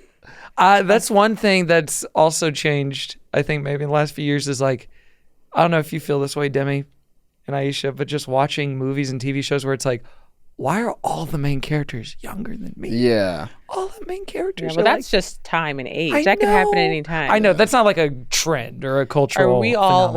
older? No, you guys are still younger than Lorelai in the pilot. No. How old is Lorelai? She's 32 in the pilot. Oh my God, I'm just now, as of days ago, older than Lorelai in You the could be pilot. Rory's mom. I hope not. That would be not the way I do it. Let's reboot it. Let's repeat. I like it. Gilmore Girls, but with a dad. Dad, and it's not his child, and he just like is like, oh, okay, I guess this Yeah. is this woman Lorelai. I open the door and there's a baby there. I'm like, okay. Yeah. What do I do with this thing? I guess I'm a Gilmore guy now. Yeah. Hey, that's a new. Yeah. When they reboot it in 15 years. It's like 3 Men and a Baby meets Gilmore Girls. It's just one man. Gilmore and a Guys. baby. You guys have to monetize this. Take the podcast, turn it into a TV It's show. 3 men. You already have the IP. You have Gilmore Guys. Yeah. You walk into this, you say, IP? "Look, we have we have Gilmore Guys. We've got the title. Now we've worked backwards. It's 3 Men and a Baby meets Gilmore Girls. It's the 2 guys, Kevin and Demi, but it's a little kid. But there's a baby. That's just 2 dads. My 2 Yeah. dads? No, the premise of My 2 Dads was that they weren't quite sure who was her biological dad, and they decided that they would both raise her. With this, neither of us is. No. And it makes you go, who are? And we're like, don't worry about it. We got Yeah, don't worry hijinks. about it. Yeah. I also love the idea of the first television show based off a podcast that is recapping another television show. It's got to happen. I think we can get in there. Let's do it. Yeah. I mean, Who's gonna play I'm us? like, okay, no, let's whatever. Love One adaptation. I don't know if that. Let's push that to the side. I am focused on Gilmore Guys. Christian Amanpour over here. I feel like it's Hulu. How dare you? Hulu is going to buy our Yeah, pitch. I think so. Wow, that's the home of the bear. Land of the free and home of the bear, as they You think, call it's, it. you think it's Paramount? You think Netflix? What am I saying? Netflix, of course. I think It's a companion. Netflix. It's a Title over companion piece to. They'll buy But my I'm title so sorry. alone. Please take that part out. It was always Netflix. Netflix. It was always you. What am I saying? What were they saying? What were we doing? We do it on Netflix, From the and beginning. the end of the first season is us showing how we got our microphone to start the podcast. That's Yeah, that's right. Because season 1s of TV shows take forever now. Yeah. They just set up Yeah. the premise. God. That's kind of a new Oh, yeah. phenomenon too. I'm not to give anything away to our show, but I think the series finale could be the kid saying to you guys, "Hey, there's this show I want you to watch." the final 6 words. Hey, there's the show I want you to watch. Final Final 9 eight. words. Final Yeah. 9 words, yeah. What are the final 9 words? You got it. Tell me the final 9 words of Gilmore Guys, the show, the TV show. That is. That's the full title. Scrubs is coming back. That might be a version of what you're talking about. What do you mean? Well, it's not. It's a podcast? Well, they do a podcast called Donald Faison and Zach Braff do yeah. Fake Doctors, Real Friends. Okay. And now the Scrubs reboot is happening. Yeah. But is the reboot, but it's not them playing podcasts, so they're playing No. doctors. But No, I'm the sure- genius of this is that genius of the. Oh, you are a good pitchman. What are you talking about? I know again, but that's like starting at the pitch because you could just make up things as you go, as opposed Yeah. to something that's already written and then trying. It's like it's like a book report for your own book, but then you also don't want to give any spoilers away. It's like a book report for something you wrote. Mm-hmm. You know? Should I take that? Should I do one more? Should I even like explain it again? I think I explained it It well was a enough. foreign language this time. Yeah. Le libre. What's Gilmore Guys in Spanish? Gilmore Guys in Spanish? Yeah. Los hombres. Gilmore. Gilmore. Hombres Gilmore. Los hombres Gilmore. Well, that's our tequila brand Demi and I are starting. Yeah. Oh, okay. Yeah. Yeah, gonna that's sell it probably for $1 easier. billion. That's easier than doing a show. Guys, look out for big things in 2026. That is the pivot that men make now, where it's like you become an A-list star and then it's just like tequila. Yeah. What is that about? Brian Cranston, tequila. Really? Yeah. Oh, yeah, because he in... Clooney, Dos obviously. Equis. The Clooney, origi- tequila. original, right? Yeah, aviation Oh, and also gin. like Michael Imperioli. I don't think he started one, but he was in an ad for one. Oh. Ryan Reynolds does it. Dwayne Johnson does What is it. it tequila? Is tequila like the most like masculine safe I think it's drink? just some sort of Don't liquor. give me any rum. I'm a tequila guy. Yeah, that's me. Hey, I'm a tequila Fuck, it's the guy. girls. It sounds like I'm about to cry. I'm a tequila guy. I do like a margarita mixer. Just the mixer. We could start a mobile service like the Smartless guys did. What? I still don't understand that. I don't know. I think that's a data know about mining that. play. The Smartless gentlemen, Will Arnett, Jason Bateman, and Sean Hayes, started a mobile service called Smartless Mobile. Like for phones? Yeah. I mean, The podcast ends. We're like, what is the... we're stunned. What is the craziest stunned. We're product like, pivot that we could make as Gilmore Guys? Yeah, like what feels like, Ice cream cones? but that's not crazy. That makes sense. That's what we're doing. That's a vertical integration. It's food. Okay. You want know. something that's a bad idea. Yeah. We create our own television Phones was channel. a bad idea, but Our own but that, see, we're still talking Yeah, about yeah, TV. yeah. This is something Okay. that no one wants or needs. Welcome to Gilmore Guys. But like a product, like it could be a physical thing. How about okay. Mace? No, that's good. I was thinking Gilmore Guys bookmarks, but that's good. Gilmore Guys Mace? Gilmore Guys sporting equipment. It's like we do like bats, Yeah, we do lacrosse like sticks. yeah, Or like slip mats for bathtubs. Yeah. it's our faces like, look out there, buddy. That would be perfect.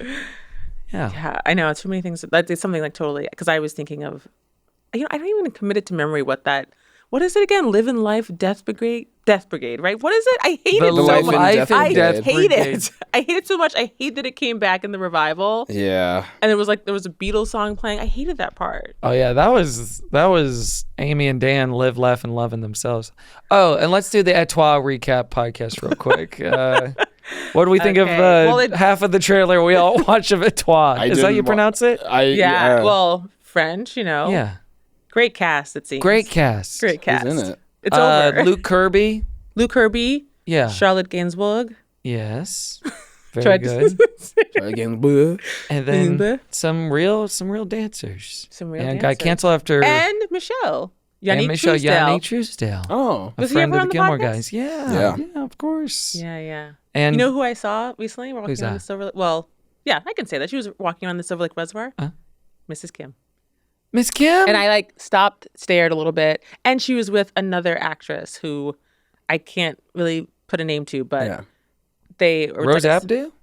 No, Rose Gilmore Abdu's on Girls? Hacks. Yeah. And you better believe it. I wanted to talk to her about Gilmore Girls.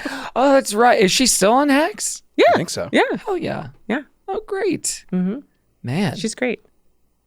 It was like, yeah, I know she is. She's the mechanic, Gypsy from Gilmore Girls. She was easy to talk to when we had her on the show. Such a joy. She's really funny. She was pretty electric. Yeah, she's so funny but and really nice. Okay, we've done politics. We've done tech. Time. We've done Politics and tech. tech. Now the your nature of book. time. See, I'm actually surprised. This is what I was going to say. I'm surprised that about what you're saying about the book publishing industry. I don't know what I'm talking about. I mean, But you do kind of because you're experiencing it from but the I'm side of talking things. about people telling me how something was. It's different from saying like that's just how it used to be. I'm saying like this is what people. Well, this is what everyone always says about every industry. Right? Other authors and older editors, like people are telling me this is what it's like. Like, oh, you just miss, Like, Do you feel like there's like I feel like there's a lot of industries where people like hear the romantic stories, what it's like to be a filmmaker or an author, and that provokes them to get into that industry. Do you feel like it's like oh, I don't feel like I've done it because it's different, or are you still like, no, I've done I it? feel like I've done it. Yeah. I think the like romantic idea for writing a novel is like you sit by the window and you start typing and it all flows out and like then you rush your papers. It's like that scene in Love Actually where his papers are flying into the pond or whatever is going on in that movie. But like, let's see what else. Yeah, I think it feels very real. I mean, getting the book. Smelling the book weirdly because like I've seen the galley but like the real book, it's exciting. Like I am trying to be like just in the moment enjoying it. It's going to be. And what page number is the thank you to Kevin and Demi for always believing in me? Separate pages. Separate. Okay, let's Yeah, see. there's a kind of attachment. Like with Gilmore Girls, like for the DVDs, they would have those little pop culture booklets. Oh yeah. There's a booklet for Loved One that includes a lot about you guys. I thought about doing a pop goes the culture for every pop culture reference in the book. Oh my god. But then I read slowly. But then you would, what would it be? You just having to say it yourself? Yeah. In this page, she mentions Fiona Apple. Wait, let me see. Yeah. In this page, she mentions. See, and Fiona Apple, I think, is evergreen. I'm confident saying Fiona Apple. Oh yeah. Like she's. I like this Gabe fella because time-tested. he loves female artists. He only sings like women that he admires, like the singer-songwriters. That's when she first meets him. He's doing a lot of covers. Yeah. And I got really into covers when I was writing this book, and I always love covers in general. Like, what'd you say? Oh, I didn't say anything. Oh. My mouth made a weird noise. Because you said I got really into covers, and I got excited about later saying, I'm going to get into some covers tonight and go to sleep. I got excited about that. Audibly excited. I got excited. I got too excited. about that. Listeners, please go back a few seconds and turn the volume up to here after I say covers. Kevin going, oh, I say covers soon. Can't wait to sleep tonight. I hope she says covers again. That's a 30s thought. I can't wait to sleep tonight. Yeah, that's what's changed. Oh, that's when they went so long. That's it was like, whatever. Let the good times roll. Let it happen. Oh, mama. But yeah, no, and I did a playlist for the book. I saw that. Yeah, it came. My copy came with a little QR code where you could nice. check out the playlist online. And there's some covers. There's all this. All the links are in my bio. But yeah, there was a lot of music stuff. But I also had to write it from the point of view of a narrator that did not know as much about music as the musician character. So at times that was kind of challenging of like, I could already see someone being like, actually, you forgot to mention, but I was like, but she doesn't know that, like I know what she doesn't know, but she so it's like, I can't have her talking like a pitchfork writer. Like I just wanted it to be real. But and when I did like my backstory for Gabe, like I did some things where I just wrote from his point of view, or I had a playlist of all of the influences of what he would be listening to create his sound. And I knew that he would have certain ideas about how his music was being described, but I was like, you're dead, man. And this is being told from your friend's point of view. Yeah. Did you listen to a lot of music while you were writing the book?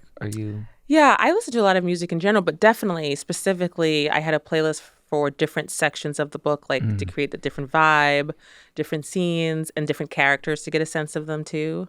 Especially for, well, Gabe, obviously he's a musician, but even for Julia, because Julia is a character who's, she's not so forthcoming. So it was kind of interesting to even write someone like that, especially coming from television. I'd been doing television for so long, and everyone just like, so much in comedy of just people say what they think and they just blurt it out, but she's holding things close to the vest. So sometimes I would just be like, okay, I'm going to get into a Julia playlist. Like, this is how she's feeling. And some interiority. Yeah, that's what I was looking forward to, actually. I love writing for TV, and I still am, obviously. But I did think it would be fun to kind of just spend time with a character, be in their mind. Or, when I originally wrote the book, it was from two characters' points of view. And then I realized that structurally that didn't really work. So I just focused on Julia. Was it Julia and Elizabeth? Yeah, it was Julia and Elizabeth, but it was like things were ending. It was like Julia was like, I wonder what Elizabeth's thinking in the next chapter. I'm thinking this. So I was like, oh wait, this is taking away the tension. Yeah. And I think some people write and they don't necessarily think about having that tension, maybe in a way like you were asking about, thinking about a surprise, not a surprise in each chapter, but I was aware of plot. And I do think plot is a big thing in TV and film, and sometimes plot is like a dirty word in literary fiction.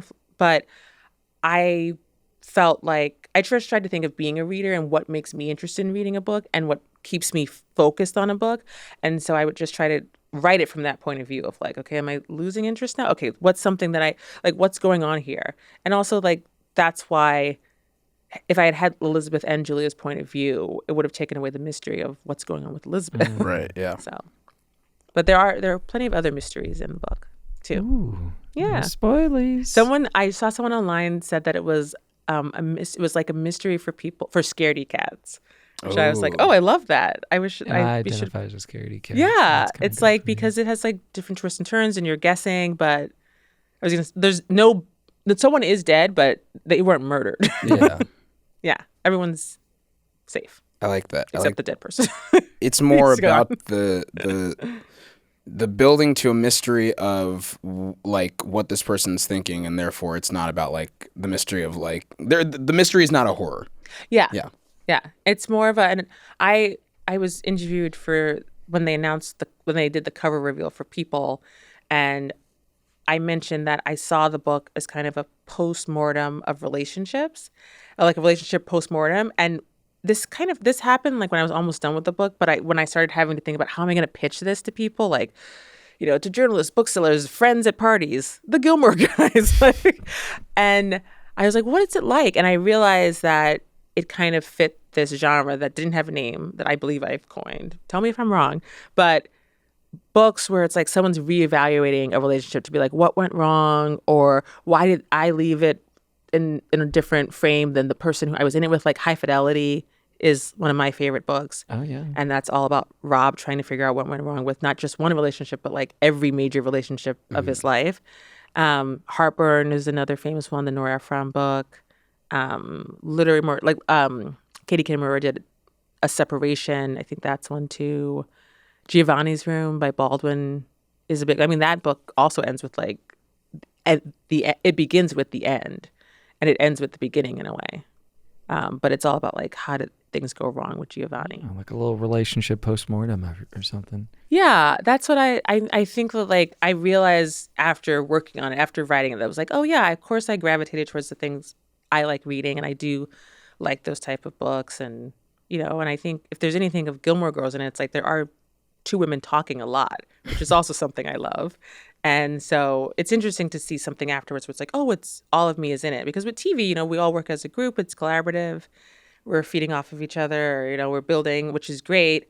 But then in a book, like it is just your own feedback. I did have to get used to like writing a joke and like, is it funny? Like there's no one else in no the one room. Like punching you can you up. immediately know if something is funny based on being in a room with other people. It made me trust my own gut a little more, I think, which was good as a writer. I'm sure Ben was a pretty honest audience. Oh yeah, for all this stuff too. yes, Ben would read it, and I had people read it, but like in the moment, you know, like at least in the rooms, in the room, you just say something. In the Hacks, I was in the Hacks room today, and like say something, people laugh. It's funny. Say something, didn't get like maybe some people are laughing, but you know, but if you're just writing at home alone.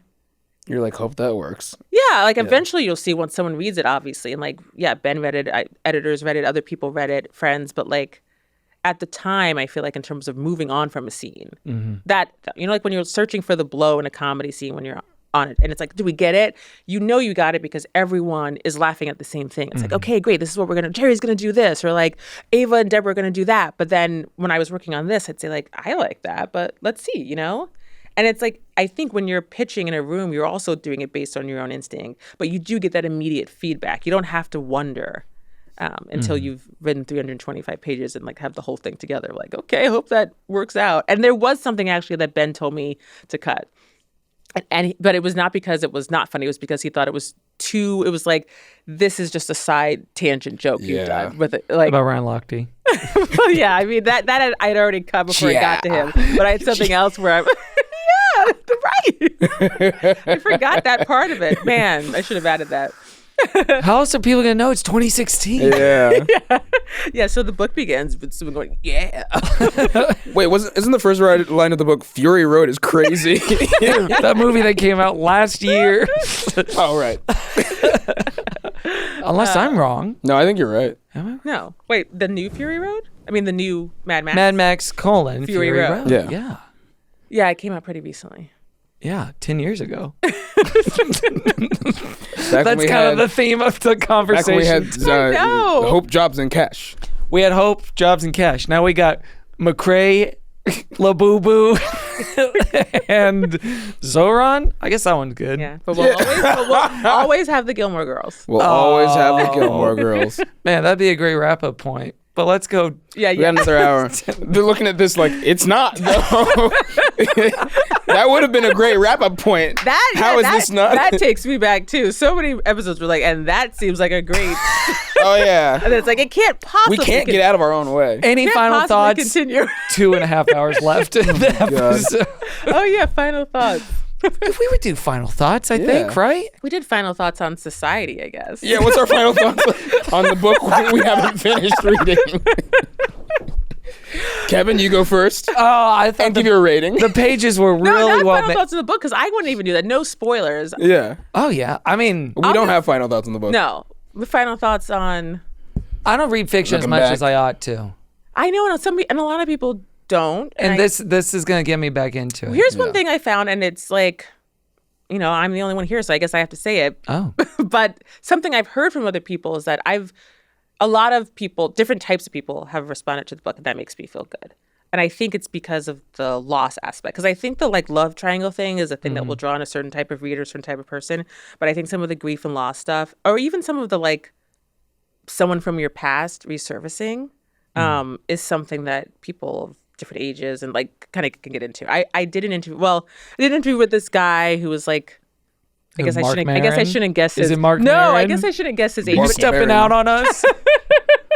But it was just he wasn't like my original audience in my head, I think, but he had really connected to it and really liked it. So that made me feel really good, and that made me feel like, of course, I want to go to my core demo, which is Gilmore Guys and Gillies fans. Gillies. Oh, yeah, Gilmore Gillies. Guys. We haven't said Gilmore Guys Gillies. fans and Gillies. Oh, yeah. But I think they could also recommend it to their moms and dads and little sisters and their yoga teachers and anyone. Yeah. Do you feel like there was not necessarily just from the publisher, but or even internally, was there any pressure to be in order to make this appeal more to certain types of people, I want to lean more on the romantic aspect or this thing? No, and that was the really cool thing about publishing, I'll say. When I first sold the book, the editor kind of sent some thoughts for notes, but they were like, you could take none of these. It was completely different from working in nice. TV. Yeah, that's I nice. felt like I had to break it in myself to be like, what do they really mean by that? And it's no, they really mean you don't have to. So the main thing for me, I think, was when I was writing it, realizing that it was about laws and that I was worried that, I'm a comedy person, right? Is that going to be weird? I think I was nervous in terms of how I maybe was already seen in the world and if the book would match that. But I've had to just let that go and just write, I just had to be I'm just writing it as it is. And I think from what I've heard from people, it's been a mix of both where it has the emotion and the complexity, but there's also funny moments in it, and different people bring up different things too, which is also a really cool thing. I've a few things are mentioned by everyone that I talk to, but then sometimes there'll be just someone who'll say, I really like this thing that you did, or I really you brought out this stuff, and I feel that with my friend. And it's that no one's mentioned that. Wait, maybe I can do that right now. Okay. With the first couple of chapters I read. They just got the book, you guys, so it's not like I gave the book to them and then they were like, this is a slog. Yeah. We just got a minute to This go. kind of came together very quickly. Yeah. But- But I was going to say, in the first couple of chapters, what I liked reading in it was this kind of outlining, or at least the attempt, and maybe it gets clearer as the novel goes on, outlining amorphousness in relationships between men and women, and the way that they can become fluid between we have a lot of friendship chemistry, we have romantic chemistry, we have love, but what does that love mean? And And I think that can also happen in queer relationships too. I feel I have gay friends who's we started as we were both the two gay guys and we're just friends, and wait, now it's is there anytime friendship and romance, they're very close in a way. Yeah. There's that attraction thing, and attraction can change, so you also could start romantically and then end up as friends, and Totally. it can. And I find that fascinating. I find that type of stuff very interesting. So this is exactly what I said when I watched Bachelor in Paradise the other night. what? Well, because I'm not a fan of that franchise, but I was just having some fun. I'm not a avid watcher of it, but in that setup, they all go to the island together, and it's people from previous seasons, and they're all kissing each other on there. You know, need I say more? And I asked one of the people who was a longtime fan of the franchise, like, are any of them bi? And they said no. Or at least not on the show. I'm like, but wouldn't that be the most interesting version of it? We've talked where it's like you sidebar with someone like, this guy sucks. Wait a minute. Like, and then it's like, maybe that's a connection. We were just recently talking about this at work, actually. Like, it having different types of reality shows. And they are doing more of that, you know. There's like Queer Love Ultimatum. And then, have you guys seen The Boyfriend? No. Did you ever watch Terrace House? I remember when it was big. I didn't watch it though. Terrace House kind of for a while was almost serving the same purpose as Gilmore Girls to me. Yeah. It was just like very cozy and a lot of chatting. And I really loved it. But the producers did a show where it's like 6 guys and they're all gay and they live in a house together. And they get to go on dates with each other and see if any of them will fall in love. But they're also roommates and friends. So it's like some of them are just fully just like washing dishes and 2 of them are like making out and being like, is this something? Like, I remember Is this there was a time where producers saying the difficulty with doing a gay bachelor is that they didn't want it to be like, oh, these side romances have detracted from the main goal of this, like trying to... Right, and they go into that with The Boyfriend. Like that is, I think that's the draw of like, oh, you thought this, because they each get a chance to go on like private dates. Yeah. But I think that's so much more interesting versus The Bachelor, where they're like, it's really just about this singular goal, and like the side quests are that's what you watch for, to like then discuss and be like, oh, wait a minute, this thing happened. Like, I've never seen The Bachelor. See, this is something that when, you know, originally I was like, I've never seen The Bachelor. Who cares? I'm like 24, living my life. And now it's like, she's never seen The Bachelor. Like, she's but it's not like you're missing like the canon. No, I don't think I am. But that's just an example of what I've been thinking of, where it's like that's something I would have in the past been like, I don't know anything about it, and I wouldn't have felt bad at all. I would have been like, I don't watch it. I don't know about it. But Addison Rae Diet Pepsi. I'm like, dun dun. dun. I just want to probably fine. I need to figure this out. No, it's definitely fine. Yeah, because I want to have things in common with so many people. So many people? Yeah. I mean, not everyone. But, you know, like, I like, for instance, like, I like the idea of knowing a lot about the Dodgers if it means I can talk more with someone. I get exactly what you mean. That's what I mean. Yes, I understand that. And in the same way, like, if it means, like, a point of connection or, like, how we can talk about television in the way that we do. But imagine if you could do that with something else, with, like, a different kind of person that you otherwise wouldn't have that endpoint with, you know? Yeah, that's a good point. If I knew a lot about Formula One racing, I could talk to Brad Pitt a lot, I guess. But wouldn't you want to do that? Do you ever think about those? But like the idea that I find this happens with dating and friends, where like sometimes you'll go on a date. Not me anymore, Ben. I'm obviously married to you. But like in dating, please stop listening. Look into the camera and say it to your beloved. But like sometimes when you'd go on a first date, you'd end up telling a first date more about your backstory than like a friend. You know, like your friends are just hanging out with you, and you know your friends, and you're just in it together. But then someone's like, so tell me about where you were raised and who you grew up. Your friends aren't, I mean, eventually you get to it, but they're not in this like formal interview setting of a date. Totally. And I feel like that's something that's it's like the difference between the friendship and romance part too. When there is a concerted effort to be like, we're introducing ourselves to each other, like trying to figure out each other's lives, it does feel like, well, tell me the story and fill in like the important parts and whatnot, versus a friendship where it's like they'll slowly get pieces over time, or just sort of be like, wait, where'd you grow up? And they'll get that little bit. Yeah. I just found out about Demi yesterday. Yeah. Apparently, Plano, Texas. Now You didn't know that? No. We don't talk much. We don't. But I knew that. We're kind of just like, I'll figure it out. But he was born in the UK? That's right. Oh, I didn't know that. Yeah. Well, I figured I'd wait a couple of years to tell you. Now New Lore just dropped. How long did you? Wait, what did you say? Did you say New Lore just dropped? Yeah. Oh, I love Lore. I think he said New Lore. Oh, New Lore. But did you hear Lord? Yeah, I did. Like no, like no, the artist. Lord, the artist. Okay, I was like, wait, am I the only one who understands exactly? There isn't a Lord album out? There is a new Lord album. One. Hammer, great album. I was listening to on the way here. I still haven't but there's listened to no new album that just dropped. Not now. like a second new album in 2025. Taylor Swift did it. You never know. Yeah. You mean like in the time that we've been recording? Yeah, I got a Taylor Swift did notification. that. But I mean, how would he have known? He just looked at his phone. I saw felt him it. look at it. No, I put it in my pocket. But I very saw for a gracefully. second. That would have been very funny if you were just like, New Lord just dropped.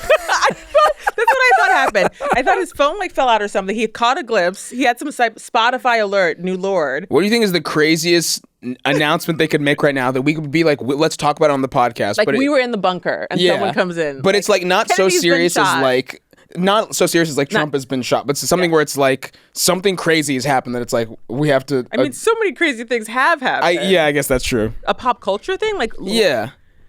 Rihanna dropping an album, I think would be That huge. would be insane. I yeah. think that would That be would really be like big. getting Imagine shot. to turn into like a live listening party of Rihanna. Like, guys, we are live. We Yeah. just got the Rihanna album. We say final thoughts and then it is a full Rihanna album length after. song.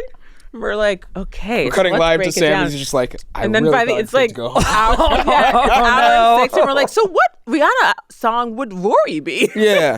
Probably Lift Me Up from Black Panther 2, Wakanda Forever. Yeah, I'm gonna go with Only Girl. Make Only Girl in the World. Umbrella. Umbrella? I just picked one. That's like the Minions' And favorite song. listener, I know- tell us what you think. I know what Jess would be. Rude boy. This is this part of the show See, where this it's is when video is good because Yeah. I think that performance. Rude boy.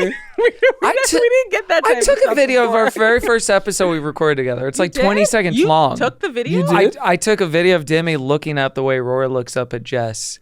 It's from 11 years ago. Yes, Yeah, no, and it I looked like remember- that. Whoa. It looked like posted that. This right? I sure did. I do remember. Wow. Yeah. that. So I was like, people are going to want a video later. They're gonna want to see this. Yeah. Yeah, A time capsule. unfortunately. So I think it goes 5, 4, No, 3. We know it starts with 3. 3? Yes, everyone knows it starts with 3. I'm going 5. That was just the Tokyo like something Drift. in our house. We like Ben's going to sleep. It was like an alert I get where it's like door locked, windows closed.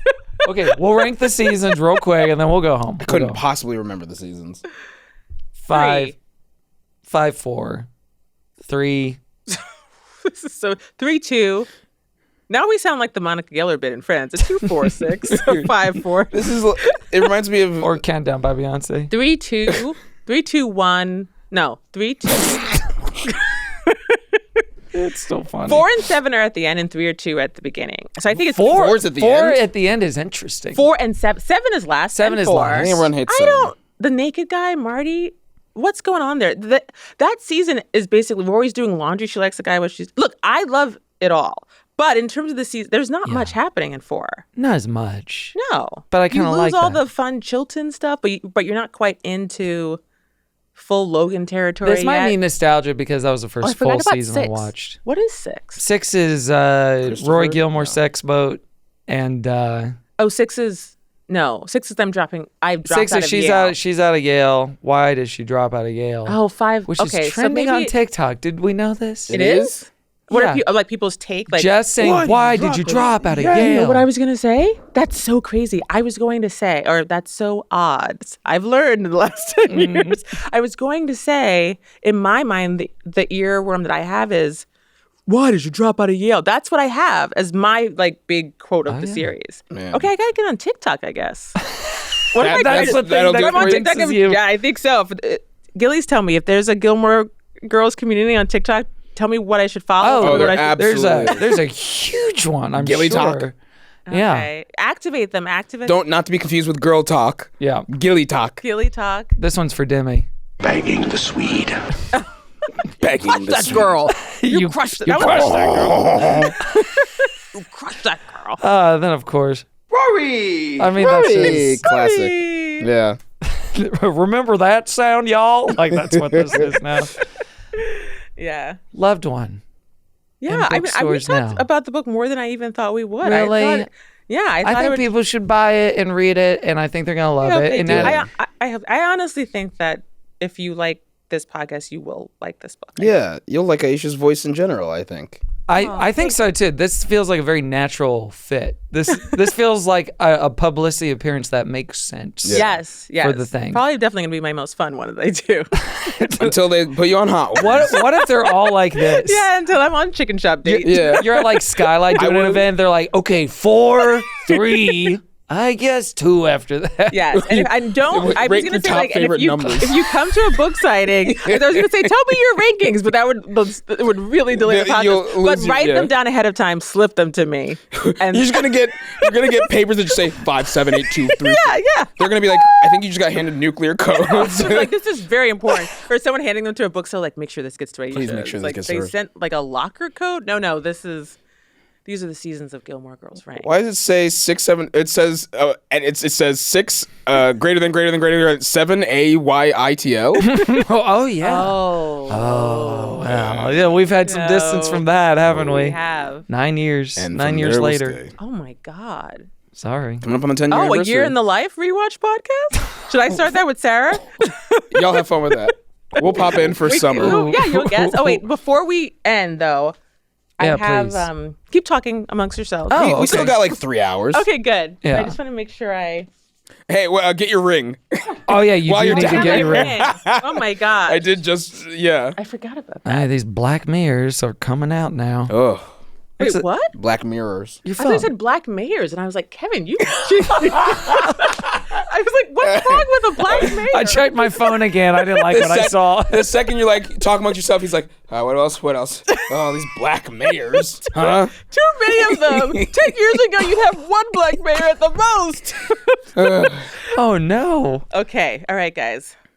Make sure I have this mic. Oh my God. Did you get your ring, I though? did get a text from Ben saying, take your time. I'll do the morning shift for our child. Oh my God. Wow. Who wakes Things up at have like changed. 6:30 in the morning. Okay, yeah. All right. You ready, guys? Yeah. Are we ready for Some football. Hi, Kevin and Demi. This is Ben, former Gilmore Guys guest, but more significantly, Aisha's husband. I just wanted to say how much I miss talking on your podcast occasionally and far more frequently listening to it, giving me lots of insights into a show that went off the air many years ago, but somehow now feels more vital and important than ever. And I most miss being awake till 3 a.m. waiting for Aisha to come home while she records a 7-hour podcast. Well, Well, it's happening again. Hey, dreams come true. Okay, Yeah. but I'm not done. Hold on a second. How sweet. Oh. Hello, this is Guy Branham, and I just wanted to say I love you to Demi and Kevin. I haven't seen you guys in too long, and I miss you, and I love your podcast, and everybody should pre-order Aisha's book, Loved One, wherever you buy your books. Oh my God. love you, guy. And What is this little last, reunion but mod? certainly not least. Wait, hold on a second. Wait a second. Here we go.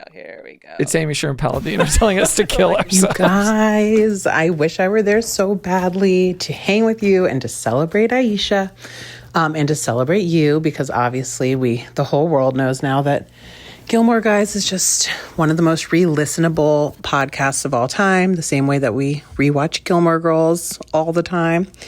I love you guys. I love you, Aisha. And I just wish I were there. Bye. Oh my goodness Listeners, gracious. that was Sarah Hayward, and we did want Sarah to be here, but she is currently in New York. And there was she added another. Also, Gilmore Guys is still the thing I get recognized and celebrated for more than any project that I've actually worked on in a substantive way or written. So thank you for that. I get that too. honor. Yeah.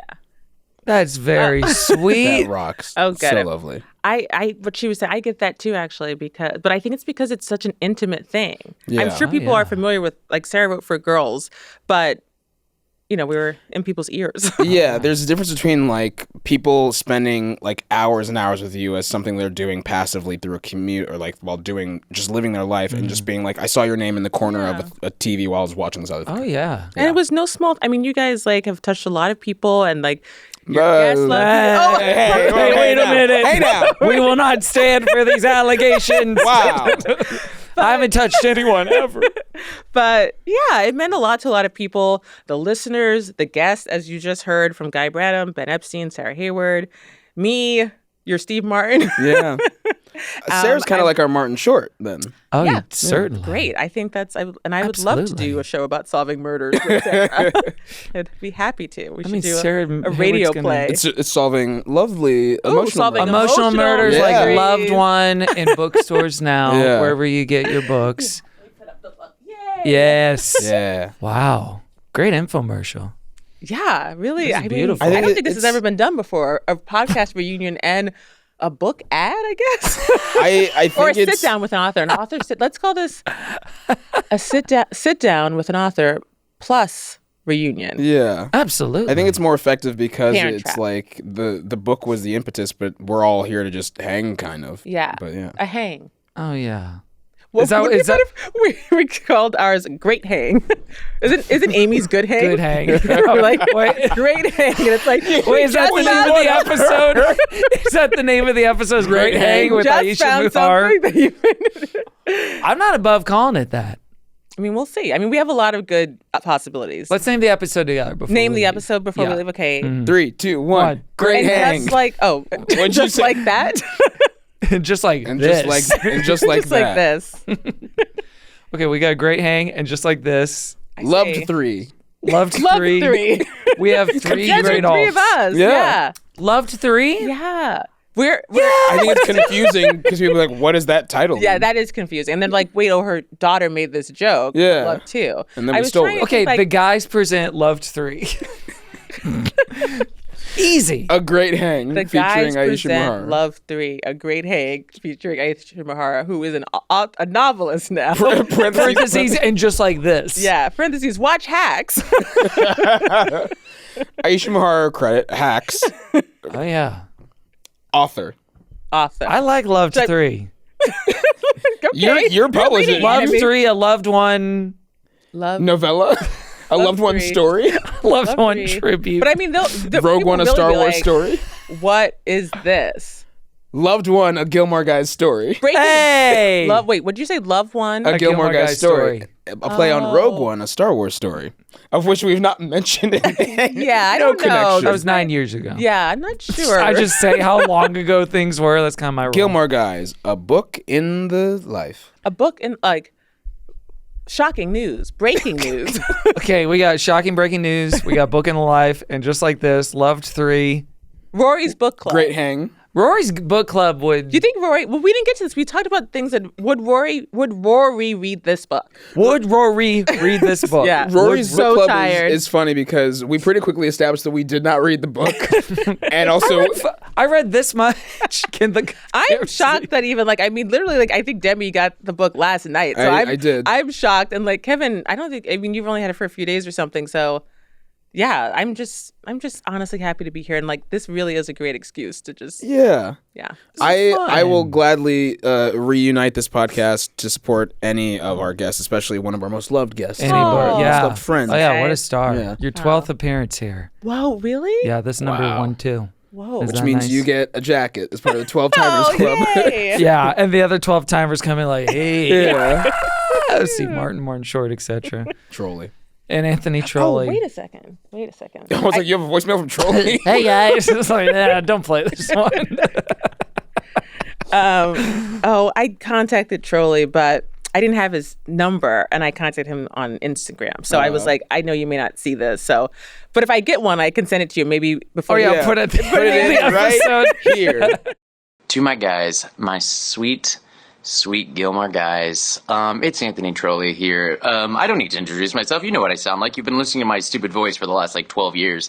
But it all started because of your delightful podcast. And congratulations on making Time's top 100 podcasts of all time. I'm gonna keep it short, but all I wanted to say is what started off as something that was so stupid between friends turned into something so beautiful for thousands and thousands of people. You guys were always so much fun to riff with, and you created an entire community out of it, whether with people on the podcast or just listeners. Seeing your live show and how nuts people went for you guys was such an insane moment in my life. You guys did something really special, and it's forever going to be a part of podcast history, whatever that means. So congratulations. I love you both very much. And it's well deserved. Wow, that was one of your last episodes too, is us two and Anthony and you. Oh yeah, because I'd always wanted to be in an episode. Yeah, Really. it was just. And then I was like, we yeah, ate it wasn't all pizza. I thought it would be. I don't remember this at all. Oh no.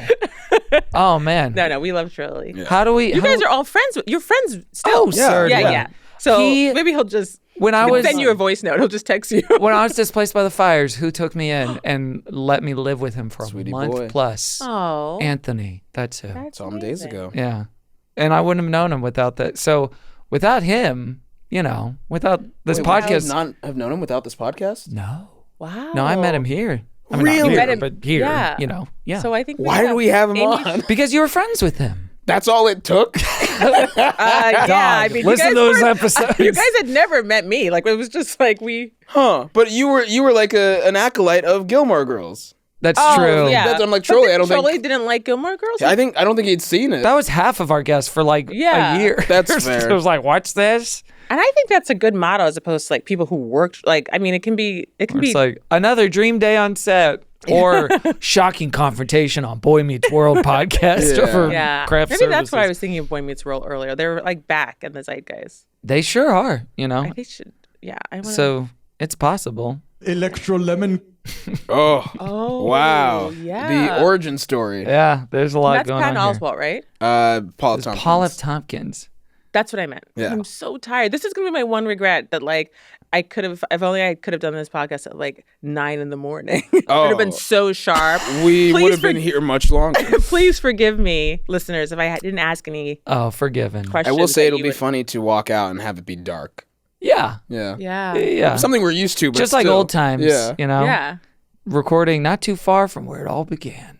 I don't know what song do we play? Do we play a song? Yeah, play a la la. Just play a la la? Yeah, and we'll all sing along. Okay, let's go to the La La Bank. What do we have here? I've heard Play of La some La Pat Land, Million. but La La Bank. Well, that's what starts it. Yeah. That's I think it's, I don't know. Hearing that, I was like, I just got a dopamine rush. I'm like, play it again. well, Okay. that could be a teaser. A teaser for what? Like, is it the end or is it just the beginning? Whoa, that's beautiful. That's gonna cause us some trouble. People being like, they're coming back. Aisha Muharrar, loved one in stores now. La la la, loved one. Yes, it comes out August 12th. You can get it at any of your favorite booksellers. Or the ones you hate too. Goodbye.